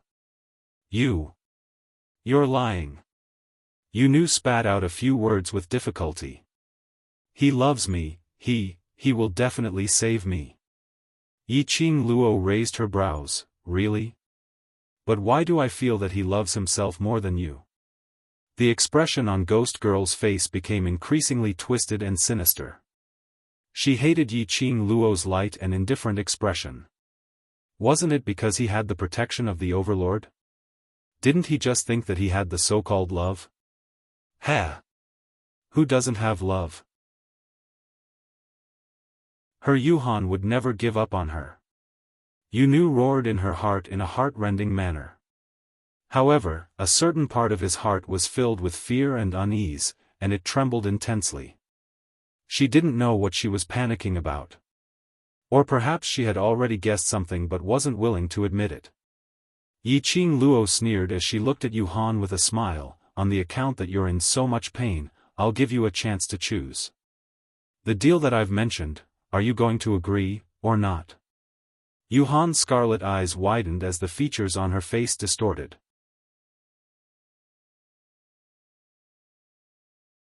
Chapter 37-25. She hadn't even finished her clamorous words. Suddenly, Yuhan's wrist, which was held tightly, loosened. She heard Yuji's impatient voice, if you want to prove your love, then accompany her to die. At that moment, Yuhan became quiet. Yiqing Luo laughed softly as she looked at Yunu's twisted face and smiled, see, it's not that I don't want to give you a chance to prove your love, but what a pity. Yunu's pupils dilated slowly. Her throat suddenly tightened. As though all her breathing was blocked in her throat. She didn't even have time to struggle. Following that, she felt a shapeless flow of air gushing into her internal organs. as though a sharp blade was cutting everything in her body. She struggled and twisted in pain. But there was no way to reduce the pain in her body. She moaned and even wanted to tear her skin apart, to expel the tearing pain in her body. Suddenly, her throat seemed to be pulled by some gas. She cried out in pain, ah. She was in pain, venting. Her mouth kept on screaming Yuhan's name. Not knowing when, Yiqing Luo had let go of her. She floated in mid-air, screaming and struggling in pain. She couldn't take it. Her body wriggled as she looked at Yuhan. Save me. Yuhan, save me. But that man who kept saying that he loved her. However, when his eyes met hers, he slowly moved his head away. Yuhan didn't move. He had no intention to save her. Yuji didn't hold him back at all. It was him who had already given up on her. Yunu's screams gradually stopped. In her mind, the words which Yiqing Luo said to her ears inexplicably rang, "Your hearts are all black. Why do you need to talk about love?" That's right. All black. They were all selfish. The so-called talk about love, the so-called pledge of eternal love. Totally not suitable for people like them. So painful. So painful. Yunu couldn't tell if it was Yuhan's giving up which made her heart ache, or the flow of air in her internal organs which made her feel pain. Just as the pain was eroding her, causing her to lose focus. Suddenly, Ghost Girl felt her floating body being pulled into a warm embrace. That warmth seemed to ease the torturous pain in her body. Yunu's heart tightened. Joy spread from the bottom of his heart. Yuhan, she knew it, Yuhan would never give up on her so easily. However, the moment she slowly lifted her gaze, his gaze landed on the figure. Her joyful expression froze on her face. It's you, Yunu spoke in a hoarse voice that was filled with surprise. The man who was holding her was dressed in a loose black robe that covered his entire body. Only from Yunu's angle could she see the man's face under the black robe. In particular, she could clearly see the man's red eyes. The man frowned, his black robe fluttering in the wind. It was as if he was suffering from some great pain. The dark maiden stared blankly at the man. He also saw it clearly, when the man was hugging her, he had to endure the corrosion of the surrounding barrier. That was the enchantment which Yiqing Luo had set up. She wanted the people from the secluded palace, wanted the various powerhouses' cultivators to watch her die in agony. He actually disregarded the corrosion of the enchantment and charged right in front of her. "I'm sorry, I wasn't able to save you." The man's voice was filled with guilt as the hand which was hugging Yunu tightened. Yunu trembled. It was the pain in her body. Chapter 37-26. "You Ming, you're so silly." Yunu grinned as she laughed softly. The moment she laughed, a big mouthful of blood gushed out from her mouth. It was accompanied by a painful cough. But she was still laughing. She raised her hand and placed it on the man's face. But, before her hand could reach the man, her body convulsed violently. The light in her eyes was extinguished bit by bit. The hand that was raised also drooped down weakly. A teardrop rolled down from the corner of her eye. No one knew if this teardrop was complaining about her lack of understanding of people. Or was it the guilt towards the man? Once Yunu died, the surrounding enchantment was removed. The man carried the person in his arms, as he slowly landed on the ground. His eyes were looking at the person in his arms, whose eyes were shut. On the surface, it was calm. But his inner heart was already in turmoil. "You Ming." Yuhan pounced over, as she stared fiercely at this man who suddenly appeared, as she shouted sternly, "Hand Yunu's corpse to me." Yu Ming ignored her. Yuhan pounced forward, as she stretched out her hand to snatch Yunu. Before she could get close, Yu Ming kicked her chest. Scram. Yu Han was not prepared, as she was kicked to the ground. He flipped over like a carp and stood up. Netherworld. Yu Nu is my woman. The person she loves is me. I believe, even if she dies, she wants to die in my arms. Yu Han. Yu Ming slowly raised his head. Under the black robe, that pair of scarlet eyes gave off a shocking cold glint. The person who has the least right to say this is you. His voice was icy cold, filled with viciousness. Obviously, you could save her, but for your own life, you gave up on her. Such a selfish person, what right do you have to touch her? Yu Han was stunned by Yu Ming's eyes. But looking at Yu Nu in Yu Ming's arms, her heart felt especially upset. Yu Han naturally liked Yu Nu. So many years of feelings, it couldn't be faked. But between love and his own life, he chose himself. Yiqing Luo's conditions, he couldn't possibly agree to it. Even if Yu Ji didn't stop him, he couldn't possibly agree to it. In Nirvana realm, their ghost hands 5 Yu had failed time and time again. If they failed this mission again, the Venerable would definitely take their lives. And he would use the cruelest way to punish their incompetence. TSK. Ah Xian, I'm right, aren't I?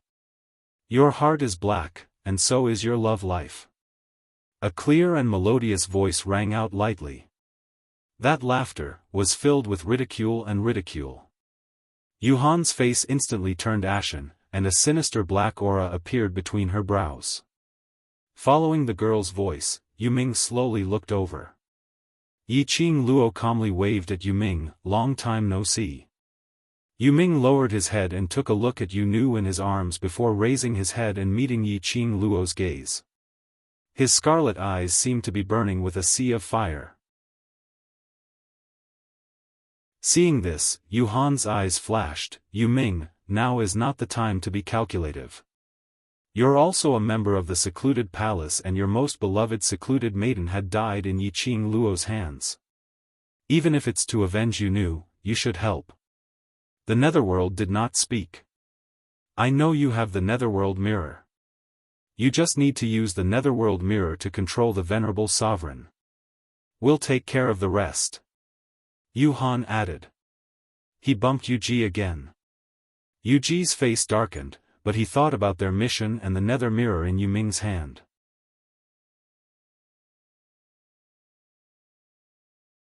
Chapter 37-27. As Yu Ji spoke, he sized up Yu Ming's expression. Ghost Maiden's pain was caused by Yiqing Luo. You love Ghost Maiden so deeply, you will definitely avenge her, right? Yu Ji and Yu Han had been persuading him for a long time. Yu Ming, who had been silent like a stone statue, finally moved. He carried Ghost Maiden's corpse as he slowly moved a few steps. He faced Yu Ji and Yu Han's direction. His face was expressionless, his eyes indifferent. You're right, I should avenge Ghost Maiden. His voice was very soft, so soft that if one didn't listen carefully, they wouldn't be able to hear what he said. Yu Ji and Yu Han's eyes lit up instantly. Yu Ming carried Ghost Maiden as he slowly walked towards Yu Han's direction. He walked very slowly. As he walked, he lowered his eyes to look at the person in his arms, that blood on the corner of her mouth, that painful expression even in death. A trace of treachery flashed past his scarlet eyes. On the other side, everyone who saw this scene had a grave expression. Ah Luo. Who is that person? From their tone, they seem to have something that can restrain us? Xiao Yinyan frowned as he asked solemnly. His vision seemed to sweep past the man beside Yiqing Luo. It wasn't hard to sense that the man had enmity towards him. Especially when he shouted out the 2 words, Ah Luo. That man's icy cold gaze seemed as though it was going to freeze him into ice. That man was Ah Luo's fiancé. In other words, the legendary Honorable Dizun? Xiao Yinyan's feeling wasn't wrong. Dmo Xian not only had enmity towards him. He didn't even allow Yiqing Luo to talk to him. Just as Yiqing Luo was about to reply, Dmo Xian suddenly clasped Yiqing Luo's waist tightly as he spoke in a cold voice, trying to restrain me? I can exterminate them anytime. Finishing his words, he lowered his eyes and looked at Yiqing Luo tenderly. Since one is already dead, why don't we kill them all, Yiqing Luo? Only Di San Sui would be jealous in such a Chinibu way in this world? This was called showing off his power in front of his love rival? Was he going to use his domineering aura to overwhelm his love rival?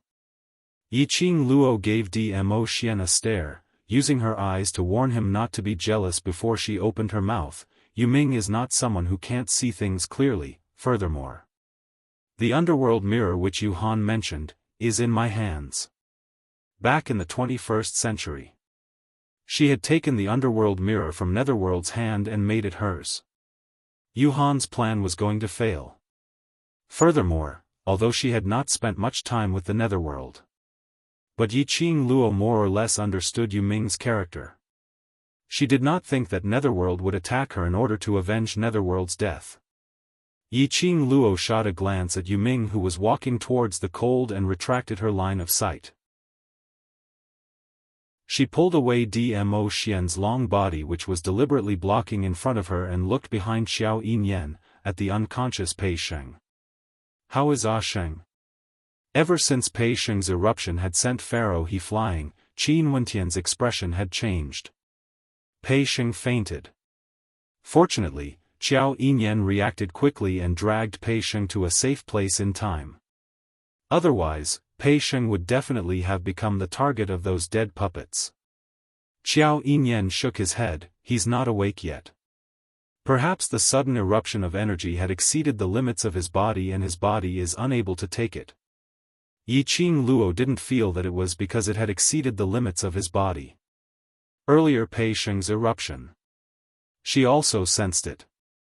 On the contrary, she felt. Chapter 37-28. Yiqing Luo expressed that they were still considered lucky. Dmo Xian rushed over in time. The pressing crisis had all been resolved. Pei Sheng had profited from the misfortune and had the opportunity to advance. Azure Dragon and Shi Ju were fine. Now, they only needed to think of a way to break the auction's array, to let more people leave the auction, to stop the Palace of Darkness's plot. Yu Han looked at Yu Ming, who was nearing, as her eyes were filled with disdain. But the expression and tone on her face was filled with a trace of flattery and comfort. Yu Ming, pass Yu Nu's corpse to me first. After this matter is over, I will bury her at her favorite place. Saying that, he stretched out both hands towards Yu Ming, wanting to receive Yu Nu. But his hands had just stretched out. Suddenly, he felt a piercing pain in his chest. The smile on his face froze. Yu Ming, you. Yu Han's voice was hoarse, as she groaned in pain. He slowly lowered his head, only to see a hand, pressing against his left chest. That hand, half of it had already entered into his body. It was so easy to hold his heart. Blood gushed out, dyeing Yu Ming's black robe red. Yu Ming, what are you doing? Yu Ji also reacted, as he berated sternly. But looking at the expressionless Yu Ming, who was doing such a bloody scene, he didn't dare to step forward to stop him. His heart was being held tightly. This kind of pain was simply indescribable. Yu Han's painful face turned pale, as her eyes widened, filled with doubt and puzzlement. Yu Ming met Yu Han's questioning gaze indifferently, as he said word by word, "What you said is right, I should take revenge for Yu Nu. The person who forced Yu Nu to her death, is you." Saying that, he grinned again, as he laughed lowly. That insincere smile, and that treacherous laughter. It was like a combination of lunatics. Yu Han only felt goosebumps all over, as she was extremely terrified. Yu Nu loves you so much, she's dead, how can you live on alone? I can't let Yu Nu stay in this icy cold hell, alone. He was still laughing. But the words that came out of his mouth made one's hair stand. No, I don't want. Bam! The last word, death, Yuhan didn't manage to say it out. The 5 fingers on his heart suddenly tightened. His heart was crushed. Blood splattered. His stiff body was mercilessly thrown aside. Yu Ming slowly lowered his hand. Blood was flowing from his fingers.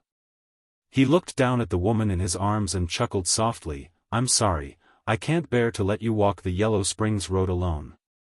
I know you don't want me to accompany you, so I'll send your most beloved to accompany you. Yu Ming, are you crazy? Yu Ji looked at Yu Ming in disbelief. The netherworld hand was bleeding. His expressionless face made it seem as if he was not the one who had crushed Yuhan's heart. Yu Ji felt that in the next instant, it was very likely that he would come and pinch his heart. When Yu Ming raised his head and stared straight at him, Yu Ming's eyes were fixed on him. Yu Ji subconsciously took a few steps back. Didn't you want to avenge Yu Nu? Yu Nu was killed by Yiqing Luo. Yu Nu's death was so painful, and it's all because of Yiqing Luo. Yu Ji's eyes were filled with panic as he hurriedly opened his mouth. However, Yu Ming continued to stare at him. His gaze was as if he was looking at a dead thing. In the 5 underworlds, it was undeniable that Yu Ming's ability was the strongest. But it was because Yu Ming's eyes were different from ordinary people, and his innate talent was the strongest.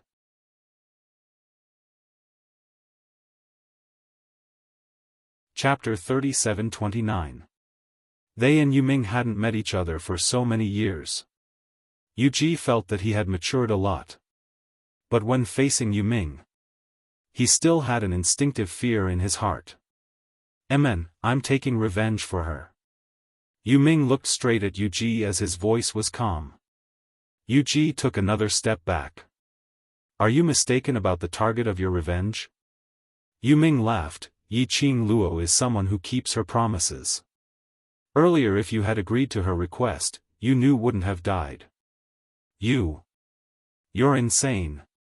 When Yu Ji heard Yu Ming's explanation, he was so infuriated that his face turned pale and instantly turned steely green. If we let them go, the Overlord will not let us off. In the end, we still have to die. So, you'd better go and die. Yu Ming totally didn't listen to Yu Ji's explanation. As though he had lost Yu Nu, he had lost the intention to live. Anyway, the 3 of you have always been together.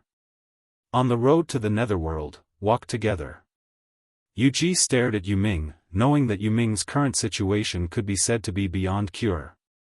His eyes sunk and his figure suddenly leapt towards the direction of the black-robed man, hiding his figure in the crowd. Immediately after, he commanded sternly, speed up, you must complete the mission. The black-robed man let out a beast-like howl as he roared and charged towards those various powerhouses cultivators. Yu Ming only sneered as he looked towards the direction of Yu Ji and those black-robed men, his lips curled into a sinister smile. Immediately after, he turned around and carried Yu Nu towards Yiqing Luo. Along the way, the blood on his fingers dripped all the way. He looked even more like a lunatic than old Lai. Qiao Yinyan, executive elder, and the others subconsciously tensed up their emotions as they stared at him vigilantly. Until Yu Ming's footsteps stopped 5 steps away from Yiqing Luo. Compared to the tensed emotions of the people around him, Yiqing Luo's expression looked much more relaxed and calm. Yu Ming stared at Yiqing Luo for some time as he frowned. You seem certain that I won't stand on their side. Indeed. Yiqing Luo didn't deny it, you're not an idiot. Moreover, you understand their temperament better than anyone else. Netherworld pursed his lips, and a ripple appeared in his calm eyes. But I actually hate you in my heart. I know. Yiqing Luo smiled, but I don't mind. After all, she was the one who killed the ghost girl. Regardless of the reason, he, who loved Nethergirl, definitely wanted to avenge her. Yu Ming's eyes became dark and gloomy, and his face became slightly hazy, I really want to kill you. Yiqing Luo scoffed, saying such words to me in front of my man. Do you really want to go down and accompany your beloved woman? Yu Ming took a look at Dmo Xian and kept his mouth shut with a black face. Towards Yu Ming's hatred, Yiqing Luo expressed her understanding. She was also certain that Netherworld would absolutely not make a move against her for now. Rather than hating her, the Netherworld should hate the Palace of Darkness and that so-called Venerable more. Yiqing Luo's brows rose. You intend to hug her corpse and fight with your life on the line against the secluded palace? Take out the nether mirror, Yu Ming said calmly. Yiqing Luo laughed. The nether mirror is mine now, are you trying to snatch it back? Borrow, use. Yu Ming's words seemed to be squeezed out from the gaps of his teeth. Yiqing Luo was satisfied as she threw the nether mirror to Yu Ming. She had already signed the blood pact with the nether mirror. So she wasn't worried that Yu Ming had a way to snatch the nether mirror back.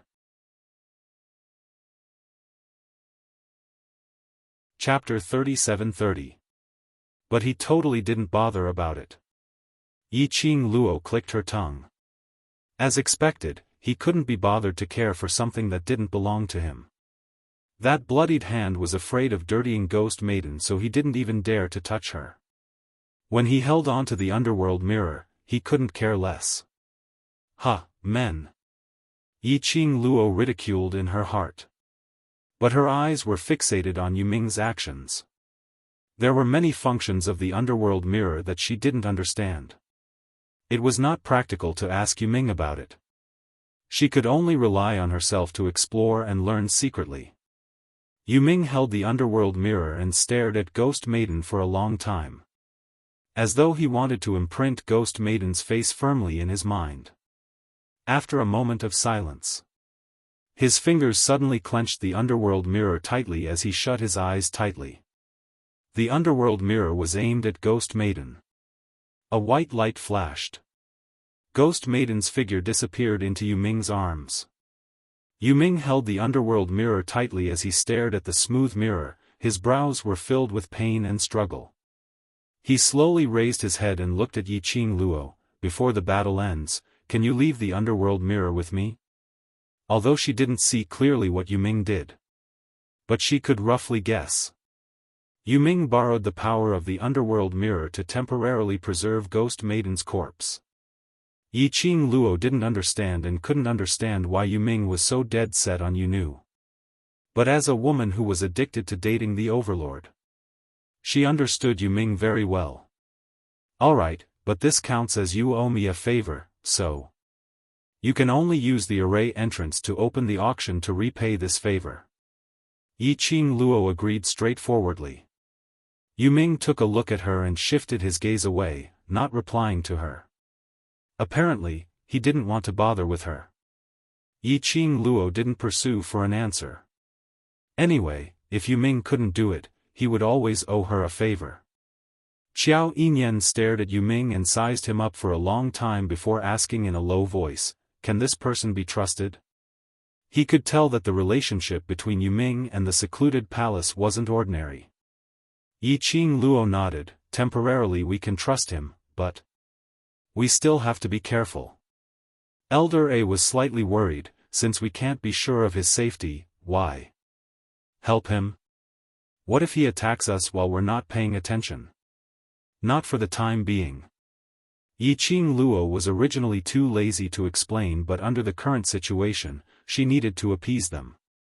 She thought for a while and explained the reason in a simple manner. He has a deep grudge against the Palace of Darkness and was once a member of the Palace of Darkness. He is very powerful. If he can help us temporarily, it will be a great help. Most importantly, he might have a way to break this formation. Executive Elder A's expression was very complicated, but he did not continue to ask. Let's hold off the monster's attacks for now. We're losing more and more people. Yiqing Luo changed the topic. In the auction, various powerhouses' elites will suffer losses, and this will have a huge impact on their powerhouses. After the matter ends, there is a possibility that they will blame the losses on the auction. Her gaze swept past the executive elder and the Linglong Palace's hall master who had a dark expression on his face. The few of you may have to bear full responsibility. Everyone's faces turned pale in an instant. Yiqing Luo had already said so. They didn't dare to waste any more time. The more they lost, it was even more disadvantageous for them. The entire auction was filled with profound radiance as various kinds of techniques filled the sky. The people around them had already joined the battle. Yiqing Luo patted Dmo Xian's hand which was placed on her waist, claws.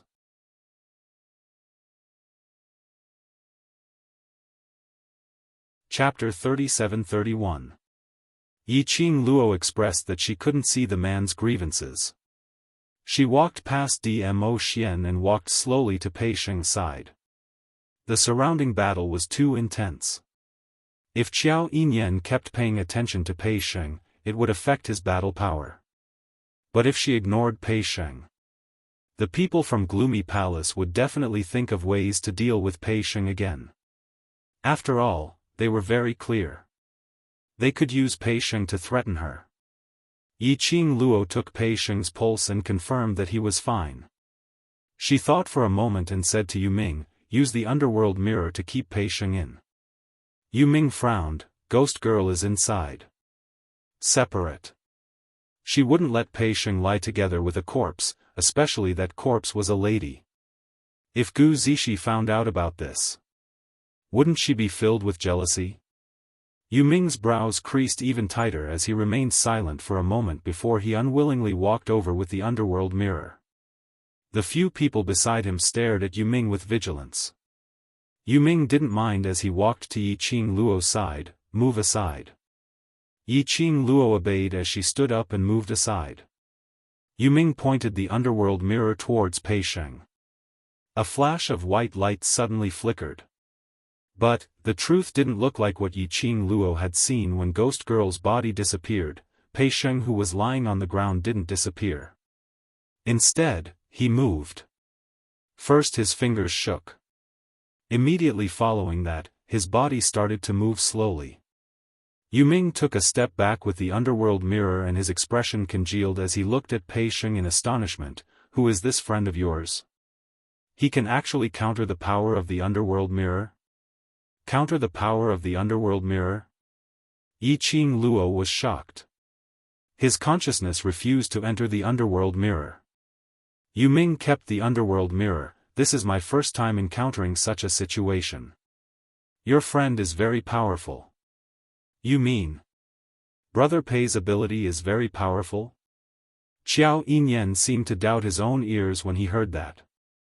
Yu Ming took a look at Qiao Yinyan and replied calmly, "Yes, generally speaking, there aren't many who can resist the power of the underworld mirror, even she." Yu Ming pointed at Yiqing Luo and continued, "I'm afraid she can't resist the power of the underworld mirror."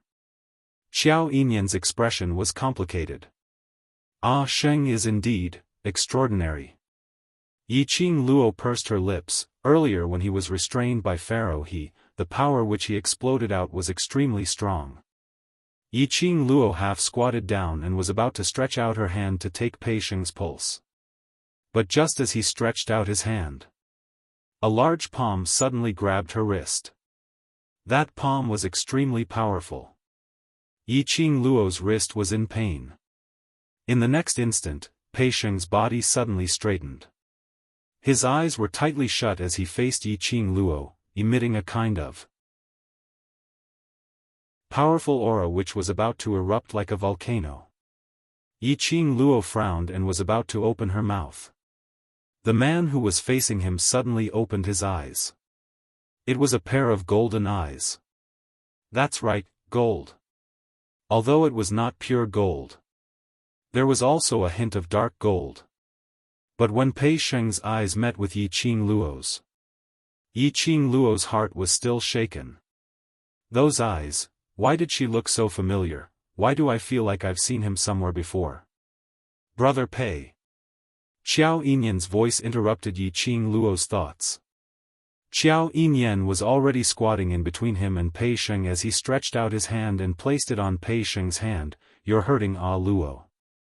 Pei Sheng's hand was still holding onto Yiqing Luo's wrist tightly. The force had no intention of lessening.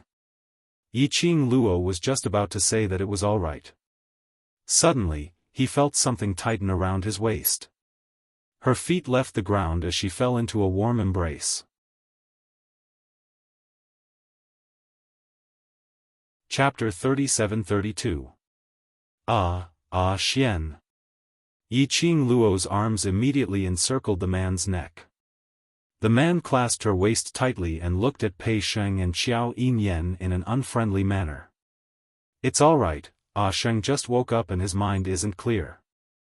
Yiqing Luo comforted him with a smile as her little hand caressed the man's face and used her fingers to wipe away his smile.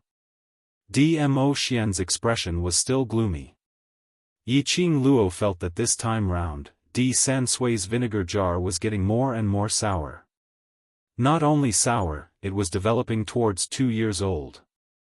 Yiqing Luo changed the topic. Xian, have you realized that Sheng's eyes seem rather familiar, as if I have seen it somewhere before? You seem to be especially concerned about that kid called Pei Sheng? Dmo Xian lowered his eyelids as his peach blossom eyes locked onto Yiqing Luo. His slightly lowered voice was obviously oppressive. Yiqing Luo. Alright, this change of topic made Di San Sui even more jealous. At this moment, a frivolous voice came from behind. Overlord, you will easily lose Qing Luo in this way. Following that, Yiqing Luo saw Zhou Mo hugging Kitty Li as he walked towards them. Behind them was an expressionless ghost martial artist. When the three of them walked over and even staged a mime, when Kitty Li saw Yiqing Luo, her pair of animated eyes lit up. She wanted to rush over, but she was hugged tightly by Zhou Mo. Kitty Li turned her head and stared at Zhou Mo with her claws and fangs bared. However, Zhou Mo patted her head and whispered something into her ear. This caused Kitty Li's cheeks to turn red. After that, she nestled in Zhou Mo's arms and stopped struggling. This scene unknowingly stuffed a mouthful of dog food into Yiqing Luo's mouth. Yiqing Luo expressed her heartache. Her Kitty Li had really been taken over by a fox. How long had it been? Kitty Li was subdued by the fox. After the mime ended, the three of them approached Yiqing Luo and the rest. Zhou Mo Xian raised his brows at Dmo Xian as he squinted his bewitching phoenix eyes and sloppily continued the topic earlier. Men, your possessiveness cannot be too strong. Qing Luo has her own rights to make friends, and as Qing Luo's man, how can you put on that attitude towards her friends? You still have to learn from this young master what is called a man's way of life. Dmo Xian abruptly shifted his gaze as he stared at Zhou Mo with an icy cold gaze. His eyes were surging with billowing waves. A chill ran down Zhou Mo's spine, and he tucked his tail between his legs. But his mouth was still unwilling to admit defeat as he raised his eyes towards Yiqing Luo. Qing Luo, do you think what I said is right or not? Yiqing Luo. Why did he bring the topic back to her again? This was a suicidal question. Yiqing Luo was just about to open her mouth. But she met Dmo Xian's serious and solemn gaze. From Dmo Xian's eyes, she could tell. Dmo Xian was also asking her, was Zhou Mo right? Yiqing Luo, taking a deep breath, she pursed her pink lips and looked at Zhou Mo with a smile. Enunciating each word, she asked, I just like it when my man gets jealous and cares about my looks. I spoil and spoil him. So what? Jealous? Following that, her gaze shifted downwards as she looked at Kitty Li and her smile became even sweeter. Kitty Li, since young Master Mo wants to learn a man's way of life, then you should follow what he said and tell him what is called a man's real way of life. Zhou Mo's face turned pale in an instant. Before he could even hug Kitty Li tightly.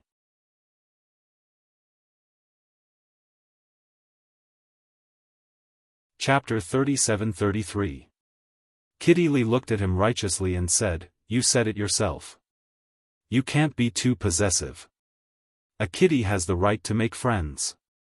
Kitty wanted to be with her beloved big sister. If you really love cats, then you should satisfy them. Zo-mo. Damn it. Lifting a rock only to smash one's own foot. So it hurts so much. Yiqing Luo's brows rose as she looked at him with a smile which didn't look like a smile. Heh, isn't it fun to be mischievous? Are you still naughty? Kitty Li leaned in front of Yiqing Luo as her big eyes blinked, looking at Dmo Xian, who was like a stone statue, standing motionless by the side. After that, it looked at Yiqing Luo adorably. Sister, Cat misses you so much. As he spoke, he opened his arms, looking like he was asking for a hug.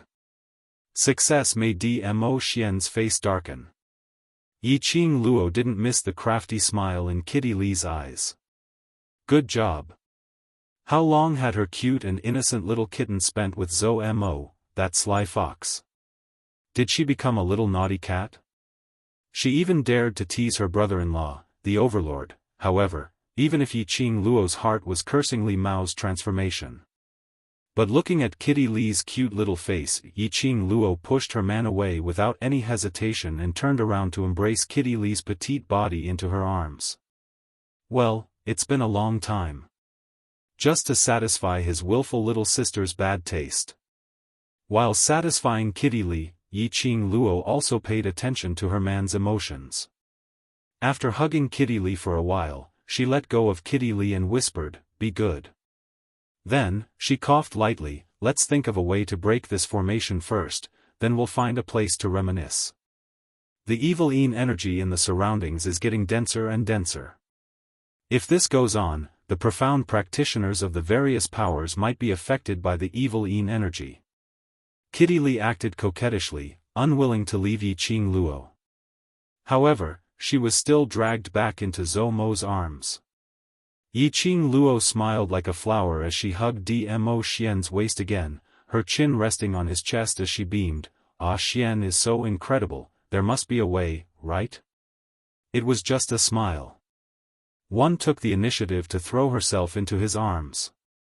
The gloomy expression on the man's face brightened up. "Ah, Luo." Xiao Yinyan waited for Yiqing Luo to finish her conversation with her old friend before calling out. Yiqing Luo looked over. Xiao Yinyan raised his chin in Pei Sheng's direction. "Brother Pei seems a little off. I don't know what's going on. I tried talking to him, but he didn't respond." As soon as Pei Sheng woke up, his reaction of grabbing her arm was indeed very strange. Yiqing Luo pulled Dmo Xian along as they neared Pei Sheng. Pei Sheng sat on the ground. His body was stiff and he sat up straight. His arm was still bent in the same position as when he was grabbing her wrist. Even those golden eyes remained the same as before. What was going on? Yiqing Luo's slender brows creased slightly as she pulled Dmo Xian to a half-squat position. She tentatively reached out to Pei Sheng. He waved it in front of Pei Sheng and called out softly, "Ah Sheng." The eyelashes of the man who was stunned on the spot trembled. Suddenly, he shifted his line of sight towards Yiqing Luo. "Yiqing Luo. Didn't we agree? Why didn't he respond?" Xiao Yinyan. He was also very shocked. Could it be that Brother Pei despised him, so he didn't give him any response? Dmo Xian. Give you a look, feel it yourself. Pei Sheng stared at Yiqing Luo in a daze. Under the dim golden pupils, Yiqing Luo's face was reflected.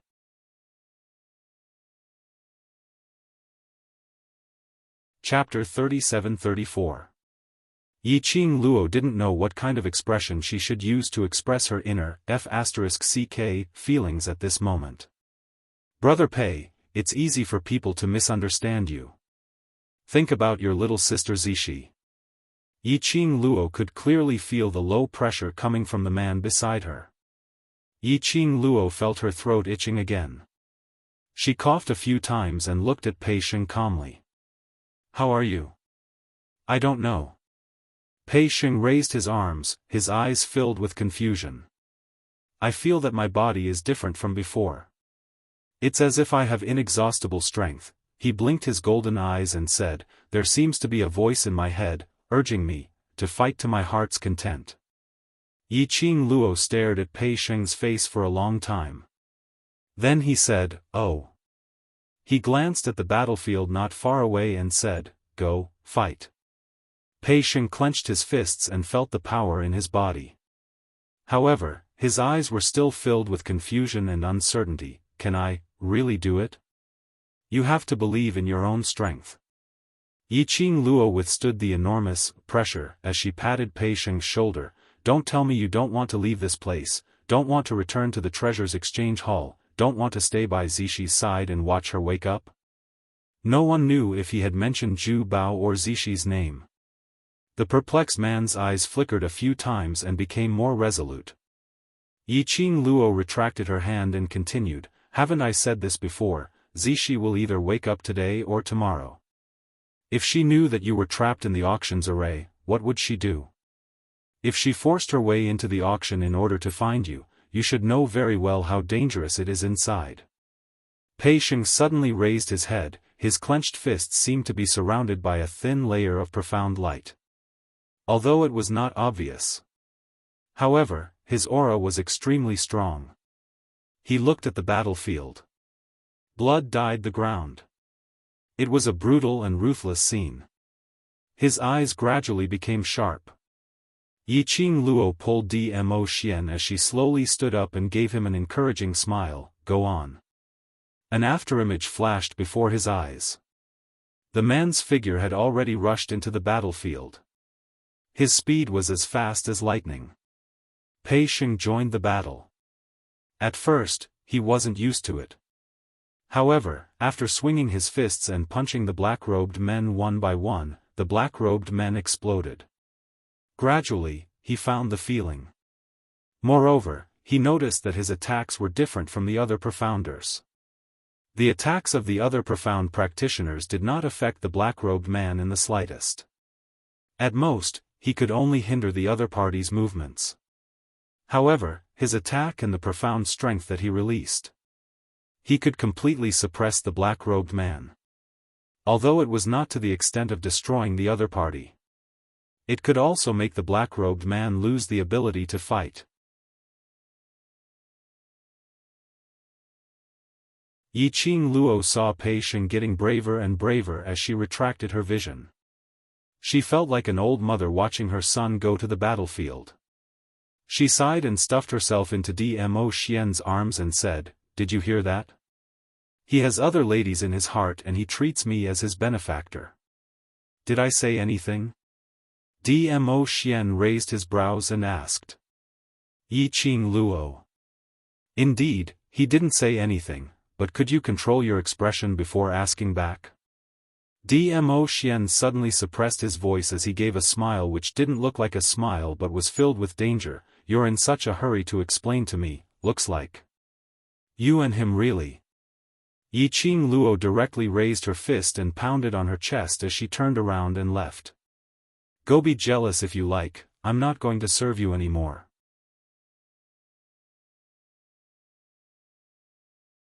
Chapter 37-35. Humph.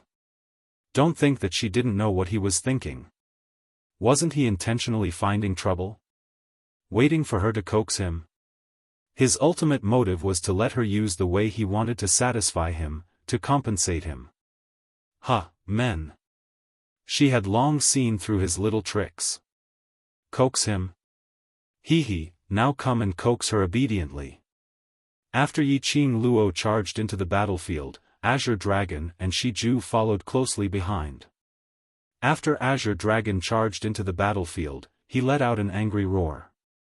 Following that, he turned into a huge dragon body as his dragon's breath spewed out and his tail swayed. A bunch of black-robed men were smashed into pieces. The entire auction sky and the surrounding air was filled with a terrifying hurricane. In fact, the spirit formation barrier that enveloped the auction hall was trembling non-stop from the Azure Dragon's berserk power. Large tracts of air waves were like ripples on the surface of a lake, as it rippled in circles. The auction fell into a state of violent shaking. Even the ground began to crack like a spider's web, with countless fine cracks densely packed together. It showed that Azure Dragon was really infuriated. Shiju was Azure Dragon's reverse scale. Sir Yuji, what should we do? Pharaoh he dodged left and right to avoid the flying broken stones as he looked at Yuji, who had a gloomy expression as he asked anxiously. Yuji stared at Azure Dragon viciously, without replying. But his expression and the tensed muscles on his body could be seen. His current emotions were already on the verge of exploding. They had obviously done all the preparations. They could totally wipe out this bunch of trash from the Earth domain. Yet, such an accident happened. Obviously. The Overlord couldn't possibly appear here. They specially separated the Overlord and Yiqing Luo, so that they could deal with Yiqing Luo alone. Obviously. Death God Castle's Castle Lord couldn't possibly appear here. But unfortunately, Zhu Wu Xian appeared just like that, and he even stood on Yiqing Luo's side, in an absolutely protective manner. Full of confidence, he brought his corpse puppets to the auction to carry out a massacre. He had not expected that before it even started. Out of their 3 nether, 2 of them were dead. Now in the ghost hand's 5 nether, there were only him and Yuming left. But Yuming was obviously planning to betray the Palace of Darkness. It could be said that this mission. They had suffered a huge loss. If this went on, this mission might really fail. His eyes suddenly darkened. No. He absolutely could not fail. Those fools were not afraid of death. But he didn't want to die. Yuji narrowed his eyes as if he had made a decision. Then, he looked at Pharaoh Crane. Do you want to live? Pharaoh Crane nodded vigorously. Didn't they join the Palace of Gloomy Darkness to survive? Do you still remember the conditions of the deal between the Dark Organization and the Nether Palace? Yuji asked. Pharaoh He's expression froze, and the muscles on his face twitched. Finally, he said, I remember. The Palace of Darkness will help us take revenge and reform the dark forces. They will also help us awaken the King of Darkness at his peak. He paused and said the next sentence with difficulty and reluctance. If the Palace of Darkness can do it, we, the dark forces, will all surrender to the leader of the Palace of Darkness and become a part of the Palace of Darkness. As long as you remember. Yuji pursed his lips. After this mission is completed, bring me to the King of Darkness's resting place. Pharaoh Crane's expression stiffened. So fast? Are you prepared to awaken the King of Darkness?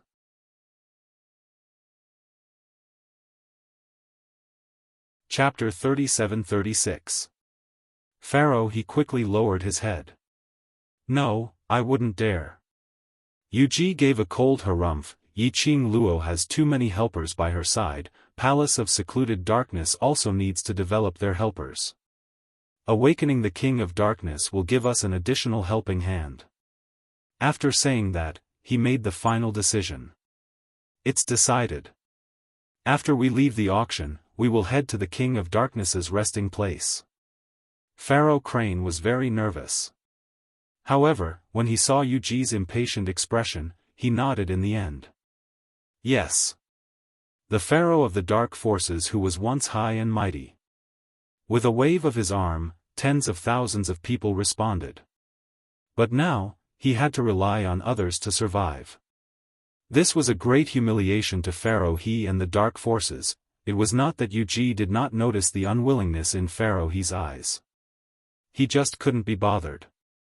Ever since the Dark Forces joined the Abyss Palace, the Dark Forces were just a tool to be used.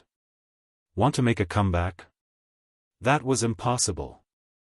Yuji's eyes flashed past a glint of disdain, but the words he said were still in a normal conversational tone. Keep a close eye on the Overlord and Death God Castle Lord. Today's mission absolutely cannot fail. I'll go deal with Yiqing Luo and that dragon. You. Pharaoh Crane widened his eyes. Yiqing Luo and that dragon were hard to deal with. However, Dizun and Death God Castle's castle master were even more difficult to deal with. How could he keep an eye on her? However, Pharaoh he was not allowed to refuse. Yuji had already leaped up and charged in the direction of Azure Dragon. A dense evil aura emanated from his body. Yiqing Luo shot a glance at Yuji as her lips curled up, sneering as she flicked her fingers. The gourd flame fan that was originally aimed at the black-robed man suddenly closed. Shortly after, a mysterious light surrounded the glowing flame fan. The profound energy that soared to the sky was like a sharp blade, as it shot straight towards Yuji's face. When the evil Yin Qi collided with the bright red light, the air vibrated. The dark force collided. A huge burst of sparks exploded. Immediately after, a huge leopard's claw slammed down on his head. Yuji immediately dodged to the side. He was hit in the chest by the remaining power of the Xian light. He grunted and took 2 steps back. He clutched his chest as his sinister eyes which were suffused with black qi stared deadly at Yiqing Luo. Yiqing Luo raised her eyebrows in ridicule, her long and narrow eyes seemed to be wrapped in frost, finally willing to make a move. I thought you were going to continue to be a coward. Yiqing Luo, you will regret saying this. Yuji's eyes turned cold as the black gas enveloped him completely. He suddenly let out a roar. The hand that was covering his chest suddenly exerted force and directly plunged into his own body. Blood gushed out and dyed his hand red. However, it was as if he couldn't feel the pain. The expression on his face contorted and became crazed. The corners of his mouth curled up into a horrifying sneer. What is he trying to do? Suicide? Yiqing Luo was stunned by Yuji's actions. Old Man Tsang said seriously, Little Luo, don't let your guard down. I think, he's planning to use his own flesh and blood to cast some forbidden technique. Yiqing Luo.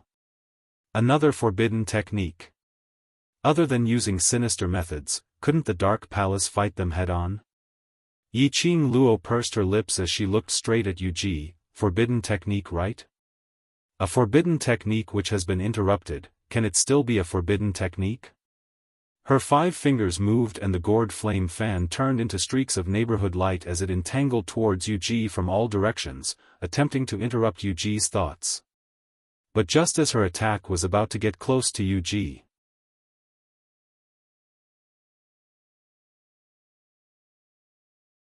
Chapter 37-37. Bam! The profound light collided with the protective shield, causing the air to vibrate and shake violently. Yiqing Luo frowned and was about to attack further. Suddenly, a huge monster suddenly appeared in front of her. A huge roar with a fishy smell hit her in the face. Yiqing Luo even felt that the surrounding air had sunk into a burst of violent turbulence. She frowned, raised her hand and used the glower flame fan to block the incoming hurricane. What was going on? In front of her was a huge wave of profound qi. She couldn't see clearly what was happening in front of her. She could only hear the sound of cold air being sucked in, mixed with a few exclamations. Following that, there were terrified screams. As the fluctuation in front increased, the wave in front of her also dispersed in all directions.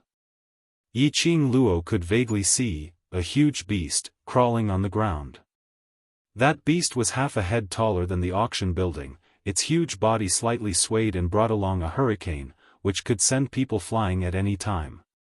The beast raised its head and roared, the sound was deep and deafening. Even the ground began to shake with that howl. That disgusting stench was emitted from the beast in front of her. What kind of monster was this? Was it the same as the fake white dragon's white fang, a corpse puppet? No. In his mind, Old Man Tsang very quickly gave a negative answer. That is the forbidden technique that this old man spoke of. Using one's own flesh and blood and strength to create dark beasts to fight alongside one's own. Dark attribute beast? Yiqing Luo had never heard of this kind of beast and could only guess based on the surface. Could it be, this huge monster is a battle tool created by Yu Ji using his own flesh and blood? You can say that. Old Man Tsang said, this is completely different from a corpse puppet, because it belongs to the illusory category. That beast can cause huge damage to you, but, your attack, is like hitting the fog, it doesn't hurt or itch. Yiqing Luo's pupils contracted, so exaggerated? It seems that the other party is determined to succeed in this operation. Old Man Tsang said solemnly, you have to be careful. During the conversation with Old Man Tsang, that huge beast had completely taken shape. As the beast raised its claws, it landed heavily on the ground. The surrounding hurricanes and flying sand were all swept away in all directions. In Yiqing Luo's line of sight, there appeared a gigantic. She couldn't tell what kind of wild beast it was.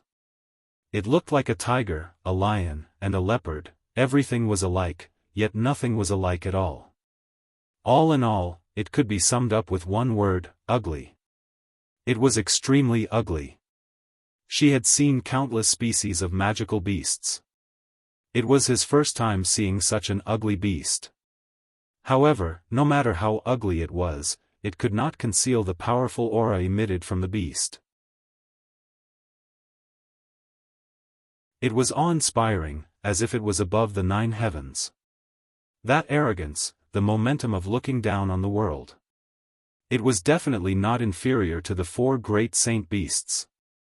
Roar, that wild beast faced Yiqing Luo and opened its mouth to let out a deafening roar.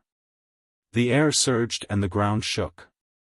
Yiqing Luo expressed, she did not feel the domineering aura of a wild beast's provocation. She only felt, the thick breath of a wild beast. That roar came down. His mouth was filled with the stench of blood and stench. It was disgusting.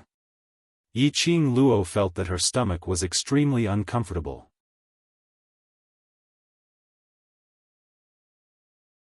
Chapter 37-38. Suddenly, a ray of green light flashed past her eyes. A sturdy shield appeared in front of her. Following that, the stench also dissipated. It was the green dragon.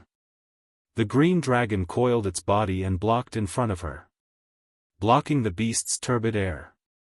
It enveloped her completely under its protective shield. Roar!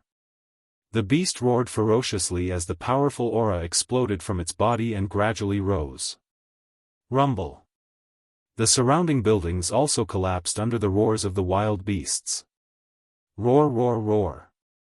The beast seemed to be afraid of the green dragon. After it realized that it was unable to attack Yiqing Luo, it turned around and waved its claw towards the other side of the battlefield.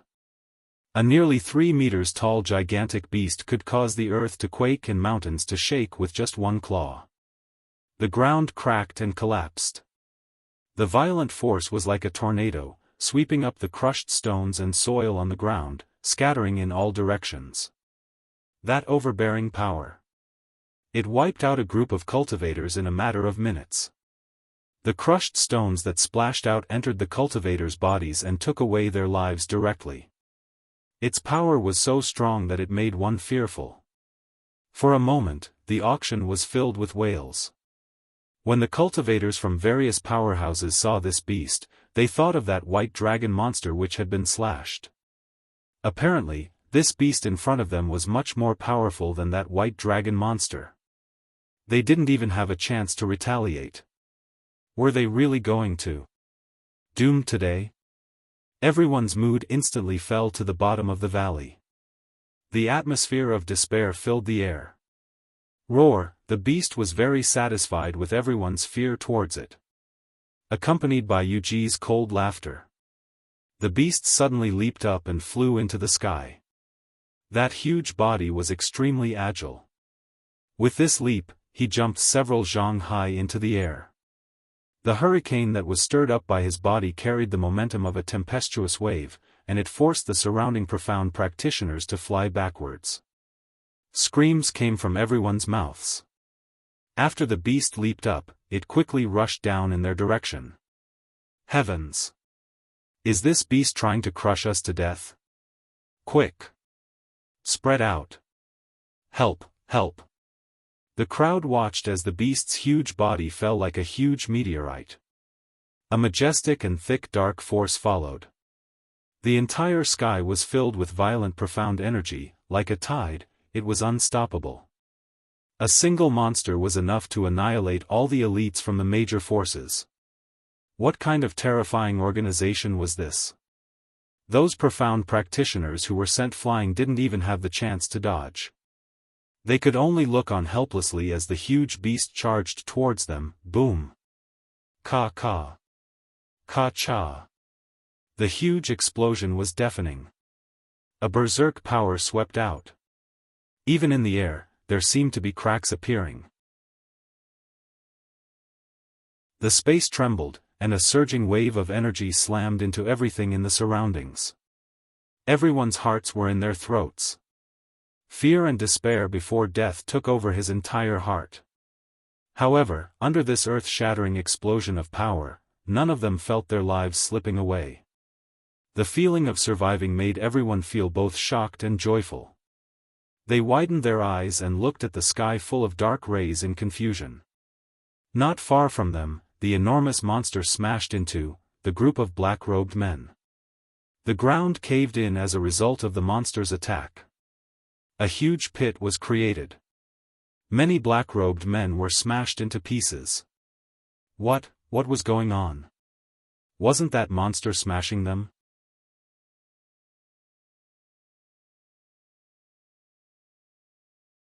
Chapter 37-39. The next moment, the doubts in everyone's hearts were answered. In the deep pit where the monster had collapsed, a red figure suddenly appeared. The red-robed young lady had a devastatingly beautiful face, a pair of long and narrow eyes, as though the stars were ravaging. She was obviously dainty like a flower. But her cold and murderous aura made one's heart tremble. Like a beautiful death god who had walked out from hell. Like a poppy which made one suffocate, yet not daring to touch it. In that huge deep pit, the young lady's figure was extremely petite. When she leapt into the sky, a green light flashed and the green dragon spiraled, protecting the young lady in it. The green dragon's scales glowed brilliantly, giving off an extremely cold and chilling aura.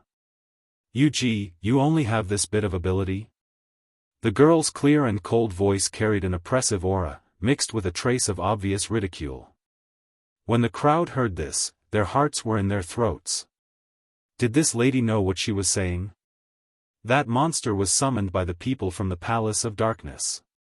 She provoked the other party.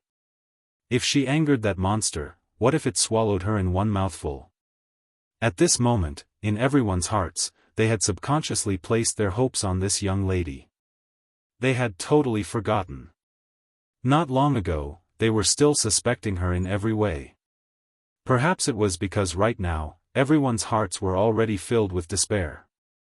Only Yiqing Luo, this young lady, a newborn calf who wasn't afraid of the tiger, dared to hoot at the Palace of Darkness, and had such a noble war pet.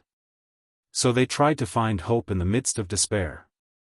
They subconsciously felt that if they wanted to leave the auction alive, they could only rely on this young lady called Yiqing Luo. And because of that, hearing Yiqing Luo's provocation, everyone was so nervous that they were suffocating. As expected, Yu Ji was provoked. His face was pale, one hand was still pressed on his chest, tightly holding onto his flesh, allowing the blood to flow on his palm. He smiled sinisterly at Yiqing Luo, laughing coldly. Yiqing Luo, your luck will not last forever. So what if you have the green dragon? You will absolutely not be able to defeat my blood fang. Using my flesh and blood to construct the blood fang. Following Yu Ji's passionate low roar, the huge beast buried in the deep pit suddenly gave a loud roar. Immediately after, the ground began to shake violently. Beast slapped the ground hard. Its huge body instantly leaped out of the deep pit. A stream of black chi instantly wrapped around the wild beast. Yuji raised his head and stared at the wild beast. His hand, which was in his chest, went deeper into his chest. His face contorted in pain. However, the corner of his mouth was still hanging in a twisted arc. Blood Fang, suck my heart's flesh and become stronger. Fresh blood stained Yuji's arm. Then, little by little, it dissipated on his skin.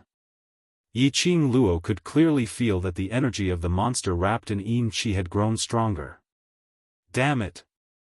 A monster created from flesh and blood, as long as it continued to suck its master's blood, it would be able to recover and level up? You guessed correctly. Old Man Tsang explained, this kind of forbidden technique is extremely cruel. If there's even the slightest bit of carelessness, the person who digs out the blood from their own heart will die from excessive blood loss or from the wrong position. Once the master dies, the monster will also disappear. Yiqing Luo looked at Yuji, then I'll just attack Yuji.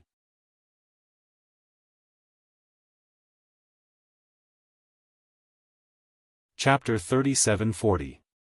Damn it! Did it need to be so difficult? Yiqing Luo's brows creased tightly as her lips pursed tightly. No matter what. Killing this wild beast called Blood Fang was obviously an unrealistic thing. She could only think of a way to deal with Yuji. She gripped her glower flame fan tightly as her figure moved, nearing Yuji's direction. Yuji only sneered when he saw that. His gaze turned cold. Blood Fang, which was surrounded by black chi, turned into a bolt of lightning as it charged towards Yiqing Luo. That speed was even faster than Yiqing Luo by several times. Yiqing Luo's brows creased as she quickened her footwork. The glower flame fan in her hand swiftly swept away the wind blades as it pressed towards Yuji. Azure Dragon twisted Blood Fang. Blood Fang was still able to find a gap to use his own body to block Yiqing Luo's attack. Following that, he turned around and pounced towards Azure Dragon. This kind of dark attributed wild beast will automatically block fatal attacks for the host. Old Man Tsang continued, so I said right from the start that it's very difficult to get past the dark attributed wild beast and kill the host. Is there no other way? Yiqing Luo asked. Old Man Tsang replied, no. Yiqing Luo frowned as she didn't ask any more questions, but focused on finding a chance to attack Yuji. Yiqing Luo's side was already in a battle. On the other side, the various powerhouses clenched their teeth as they started to join the battle between the black-robed men. At this moment, they could only choose to unite as one and fight with their backs against the wall. The terror of the opponent was something they had seen very clearly. If they didn't take advantage of the situation where Yiqing Luo was suppressing that monster to finish off these small fries. When Yiqing Luo couldn't hold on any longer, they would be in danger. Everyone started to fight, which made the executive elders heave a sigh of relief. Everyone started to join in the battle. Gue Wu, Zhou Mo, and Mao Mao joined in. The battle was much easier than before. Numerous attacks and dazzling profound energy filled the sky. The surging majestic energy was like surging waves as it surged continuously. Battle intent and killing intent intertwined in the air. But on the chaotic battlefield, there were two extremely abrupt presences. One red and one purple. Two men with outstanding temperament, as though they were aloof from the world, stood in the middle of the battlefield without any intention to make a move. Unfortunately, the two men's temperament was so powerful that it suppressed everyone from the secluded palace. It didn't matter if it was the people from the major forces or the Palace of Darkness. They would consciously avoid the two of them, not daring to get close to them. The biggest similarity between the two of them was, from the beginning until the end, his gaze had never left the young girl who was fighting Yuji and Shuya. It was as if, in his eyes, even in the entire world, there was only this girl. The dark light that filled the sky was sharp and murderous. The young girl moved quickly among the wild beasts. Her coordination with the azure dragon was reflected in the eyes of the two men. At this moment, suddenly, the beast roared. From his wide-open mouth, he spat out another ball of sticky stuff. When the sticky giant thing landed on the ground, it was covered in blood. It also let out a roar similar to bloodfangs. This sudden change made Yiqing Luo stunned. The stench in the air was getting stronger and stronger. The stench was like the stench of a corpse that had been rotting for many years, and it also carried a thick stench of blood. Apart from the size of the beasts, they were almost identical in appearance. Yiqing Luo was cursing in her heart. How could he give birth from his mouth? And it gave birth so quickly? Opening his mouth and spitting out, he gave birth to a monster that looked exactly the same. One wild beast was already hard to deal with. And now there was a second one. Illusory wild beasts were willful, right?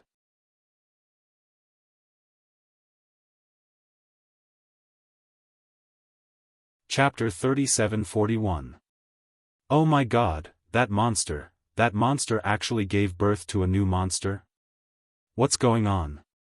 Is that an illusion? Are we really going to die here? Everyone opened their eyes wide in disbelief after seeing Beast's godly performance. The confidence and fighting spirit that they had worked so hard to nurture. All of them were badly hurt. One monster was enough to wipe them out. Not to mention the addition of another one. This was not giving them a chance to live. Cough, cough. The Palace of Darkness said that as long as you join us, you can leave this place alive. While everyone was panicking. A voice panting heavily sounded, enunciating every word. Xiao Yulu walked out from the corner. She was still holding onto the wall, her face pale. Her white dress was stained red with blood. Her body was still trembling slightly. Obviously, her injuries were not light. She could walk out now. She had already used up all of her strength. Xiao Yulu gritted her teeth and endured the pain. She stared at the people on the battlefield with her dark eyes and spoke again. Join the Palace of Darkness. You have also seen the strength of the Dark Nether Palace. Their strength will let us see real hope. After she said this, she coughed hard. Mouthfuls of blood gushed out. Without embroiling city's fairy? Princess Yulu. Everyone was attracted by Xiao Yulu's voice and looked at her. After hearing Xiao Yulu's words, their expressions were no longer as resistant as before, instead, they loosened up. After seeing the power of the Palace of Darkness, those who wanted to live would naturally, no longer resist. Looking at the huge beast, the ground full of blood and corpses, everyone's heart started to waver. With Xiao Yulu's help, Yuji seized the chance and said, "That's right. As long as you join the Palace of Darkness and become its disciples, I will guarantee your safety." I will join. Me too. Is what you're saying true? As long as we join, we can leave the auction. Then I will join too. More and more profound practitioners, driven by fear, chose to join the Palace of Darkness. There were also some who wanted to make a decision after leaving the auction. But, such little cleverness. How could the gloomy palace, which had always played dirty, not be on guard? As the profound practitioners who joined the Nether Palace walked towards the black-robed man according to Yuji's request, a ray of black light scattered across the sky like a fairy scattering flowers. Strings of black light flowed into the bodies of the various profound practitioners. The expressions of all the profound practitioners changed greatly, and they immediately covered their chests as they questioned in panic. Yuji's face was pale. Because one of his hands was still stuck in his chest, he looked extremely sinister and terrifying. He coldly swept his gaze across the panicking profound practitioners in front of him and sneered, "This is the mark of Dark Ghost Palace. After becoming a disciple of Dark Ghost Palace, you can only be loyal to Dark Ghost Palace. If you do anything that goes against Dark Ghost Palace's mark, will devour your flesh and soul. What? What kind of bullsh *T mark is that? Aren't you making things difficult for me? I don't want this kind of mark. Quickly expel it from my body.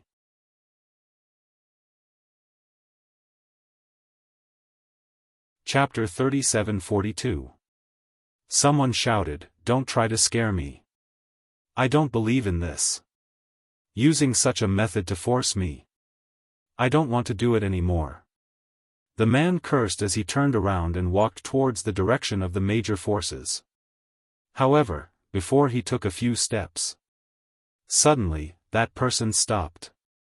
Then, he let out an extremely tragic cry. That person turned into a mist of blood in front of everyone's eyes.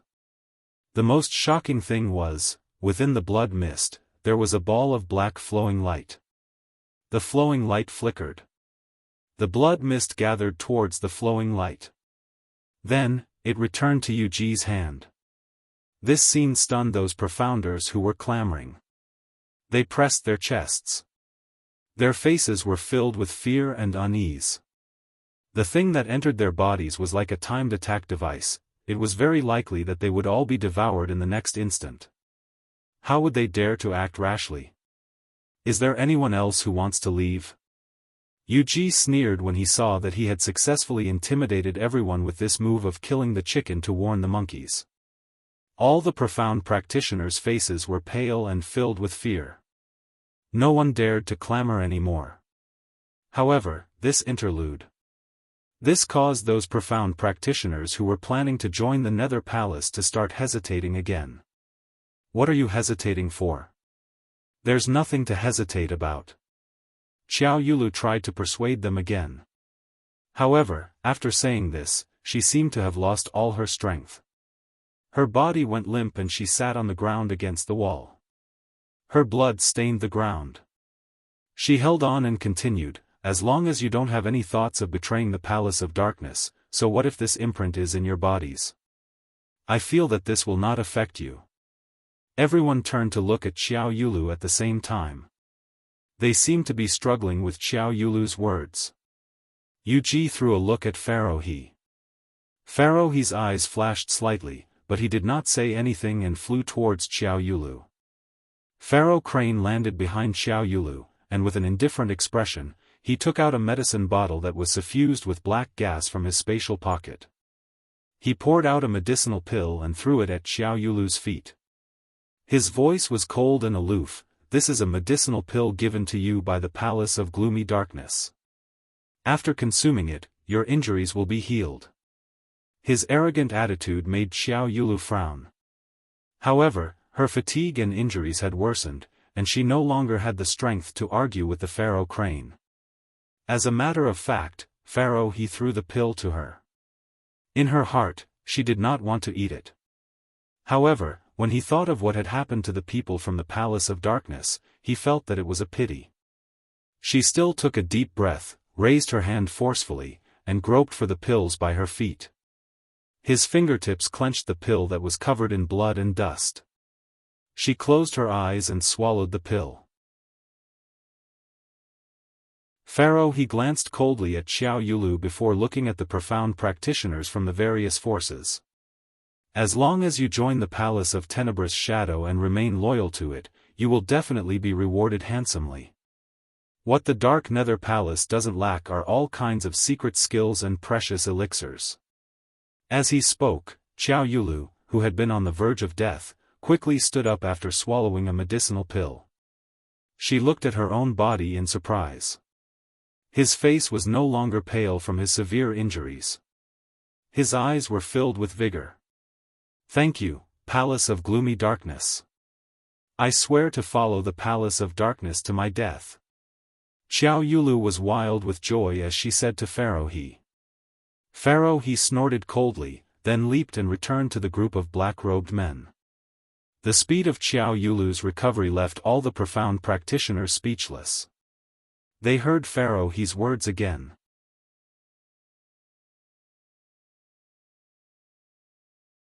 Chapter 37-43. Those cultivators who stood at a high position wanted to raise their profound grade the most, to become even stronger. Profound grade, ability, was the only standard to determine their position. The strong were respected. Only by becoming stronger, would they be able to stand firm and live for a longer period of time. The conditions proposed by the Palace of Gloomy Darkness were indeed tempting to everyone. Everyone had witnessed Palace of Darkness' ability with their own eyes, and there was no way to deny Palace of Darkness's power and various shocking secret arts. What they could learn. For example, to summon the white dragon monster earlier. For example, to be like these black-robed men, to be able to use it to become immortal, invulnerable and impervious to fire and water. For example, to learn the secret art of creating wild beasts with flesh and blood. For example, to obtain the medicinal pills which Xiao Yulu had swallowed earlier. Consuming one pill, even if one was on the verge of death, he would be rejuvenated. For example. Wait a minute, there were many other benefits. In comparison, joining Palace of Darkness didn't seem to be a loss at all. Birds chose a good tree to nest in. People walked towards higher ground. This had nothing to do with betraying the original family or the original powerhouse. At this moment, there were even more cultivators who abandoned their own powerhouses and joined Palace of Darkness. When Xiao Yulu saw this scene, a sinister smile appeared in her eyes. Yu Ji sneered as his lips twitched, as he looked at Yi Qing Luo complacently. See, this is the human heart. This bunch of trash's ability, originally can't be compared to my dead corpse army. Now, you don't have the advantage in terms of numbers. He staggered backwards a few steps. Blood flowed down his arm. And speedily dissipated in the direction of those two enormous monsters. His malevolent expression was as he laughed coldly. Yi Qing Luo's slender brows were tightly knitted into a bundle. Yi Qing Luo could understand each cultivator's choice. She couldn't say that they were wrong. But she couldn't agree with their actions. Once one was branded with the word traitor, to a person's life, this was a term which could never be washed away. No matter which powerhouse it was. Betraying the first time. They would definitely betray the second time. This kind of people were not trustworthy and not worth to be friends with. Yi Qing Luo was very clear on the reason why Xiao Yulu supported her dispirited body to persuade everyone. Xiao Yulu was the first person to join Palace of Darkness. If she didn't persuade more people to join, her reputation would be completely ruined. Now, he had persuaded so many profound practitioners from the various major powers to join him. If he said it out loud, it was just for the sake of survival and to become stronger. To put it bluntly, she was just finding a few scapegoats to protect her good reputation. Those cultivators who joined the Nether Palace, Yi Qing Luo didn't want to waste her breath to feed them any chicken soup. In any case, they would eventually regret their choice today. Yi Qing Luo's attention was focused on the two gigantic wild beasts in front of her. From time to time, he would attack and harass the Azure Dragon. Facing two different-sized wild beasts with similar strength, Yi Qing Luo was getting more and more strenuous. She just couldn't show it. If her aura was slightly weaker, the morale of their side would weaken as a result. The Palace of Gloomy Darkness would have a chance. The two sides were still fighting. The executive elders were still shouting loudly to boost morale. But it still couldn't stop them. More and more profound practitioners surged towards the Palace of Darkness. Yi Qing Luo's side gradually fell into a disadvantageous position. The morale of the struggling crowd plummeted, and they no longer had any desire to fight. The reason why he insisted on standing here.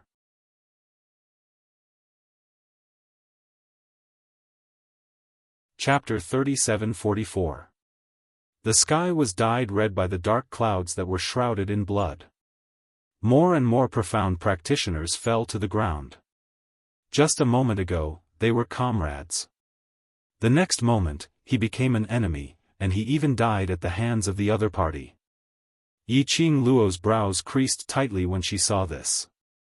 If he didn't do something to boost the morale of the soldiers, then he would definitely die. This group of profounders were simply waiting for death. She glanced at the two blood fangs that surrounded her, and her eyes flickered slightly. Azure Dragon. The Azure Dragon let out a low roar. Immediately after, Yiqing Luo's 5 fingers moved and the glower flame fan suddenly surged, drawing out a strong airflow, chopping down towards the two blood fangs. Meanwhile, Yiqing Luo leapt up and flipped onto the green dragon's back. The Azure Dragon's huge tail suddenly flipped. Heavy waves of qi crisscrossed the sky. A berserk power that seemed capable of destroying heaven and earth slammed against the ground like raging waves. The entire battlefield was covered in rubble. In this chaos, Yiqing Luo called out to Shiju, who was battling with Li Mao and the others in her heart. Her body suddenly fell down. Shiju's massive body caught her firmly. Then, it quickly flew towards where Pharaoh Crane and Xiao Yulu were standing. Yuji, who was protected by 2 blood fangs, couldn't move. But, Pharaoh Crane and Xiao Yulu, these 2 scum. It shouldn't be a problem to solve it. Yiqing Luo expressed that she, a person who had not even reached the standard to ascend to the Earth Realm, in order to motivate a group of Earth Realm cultivators, she was willing to give it her all. If this group of profound practitioners were still so weak, could she choose to become evil and kill them with her own hands? Yiqing Luo's actions were extremely swift, and in a blink of an eye, she had already dashed in front of Xiao Yulu. Perhaps Xiao Yulu thought that those 2 wild beasts were enough to trap Yiqing Luo. He didn't even have time to react. Immediately after, a red figure flashed past. Her neck was lifted by a slender and fair hand. Xiao Yulu's eyes narrowed. She had just escaped from death. He hadn't even had the chance to enjoy the feeling of being alive again. Death had found her here. Xiao Yulu's face contorted in pain. But she could not struggle. Because the moment Yiqing Luo locked her neck tightly, he commanded Shiju to soar into the sky. Xiao Yulu was grabbed by the neck by Yiqing Luo, hanging in mid-air for a parade. Yiqing Luo! Pharaoh Crane exclaimed in disbelief as he looked at Xiao Yulu, who was suspended in the sky. He cried out in alarm. This caused the profounders of the various powers to look over. Wasn't she killed by those 2 monsters? How, this girl is too strong. She actually broke through the defense of those 2 monsters. Look! The Empyrean ferry of Without Embroiling City is suspended in midair.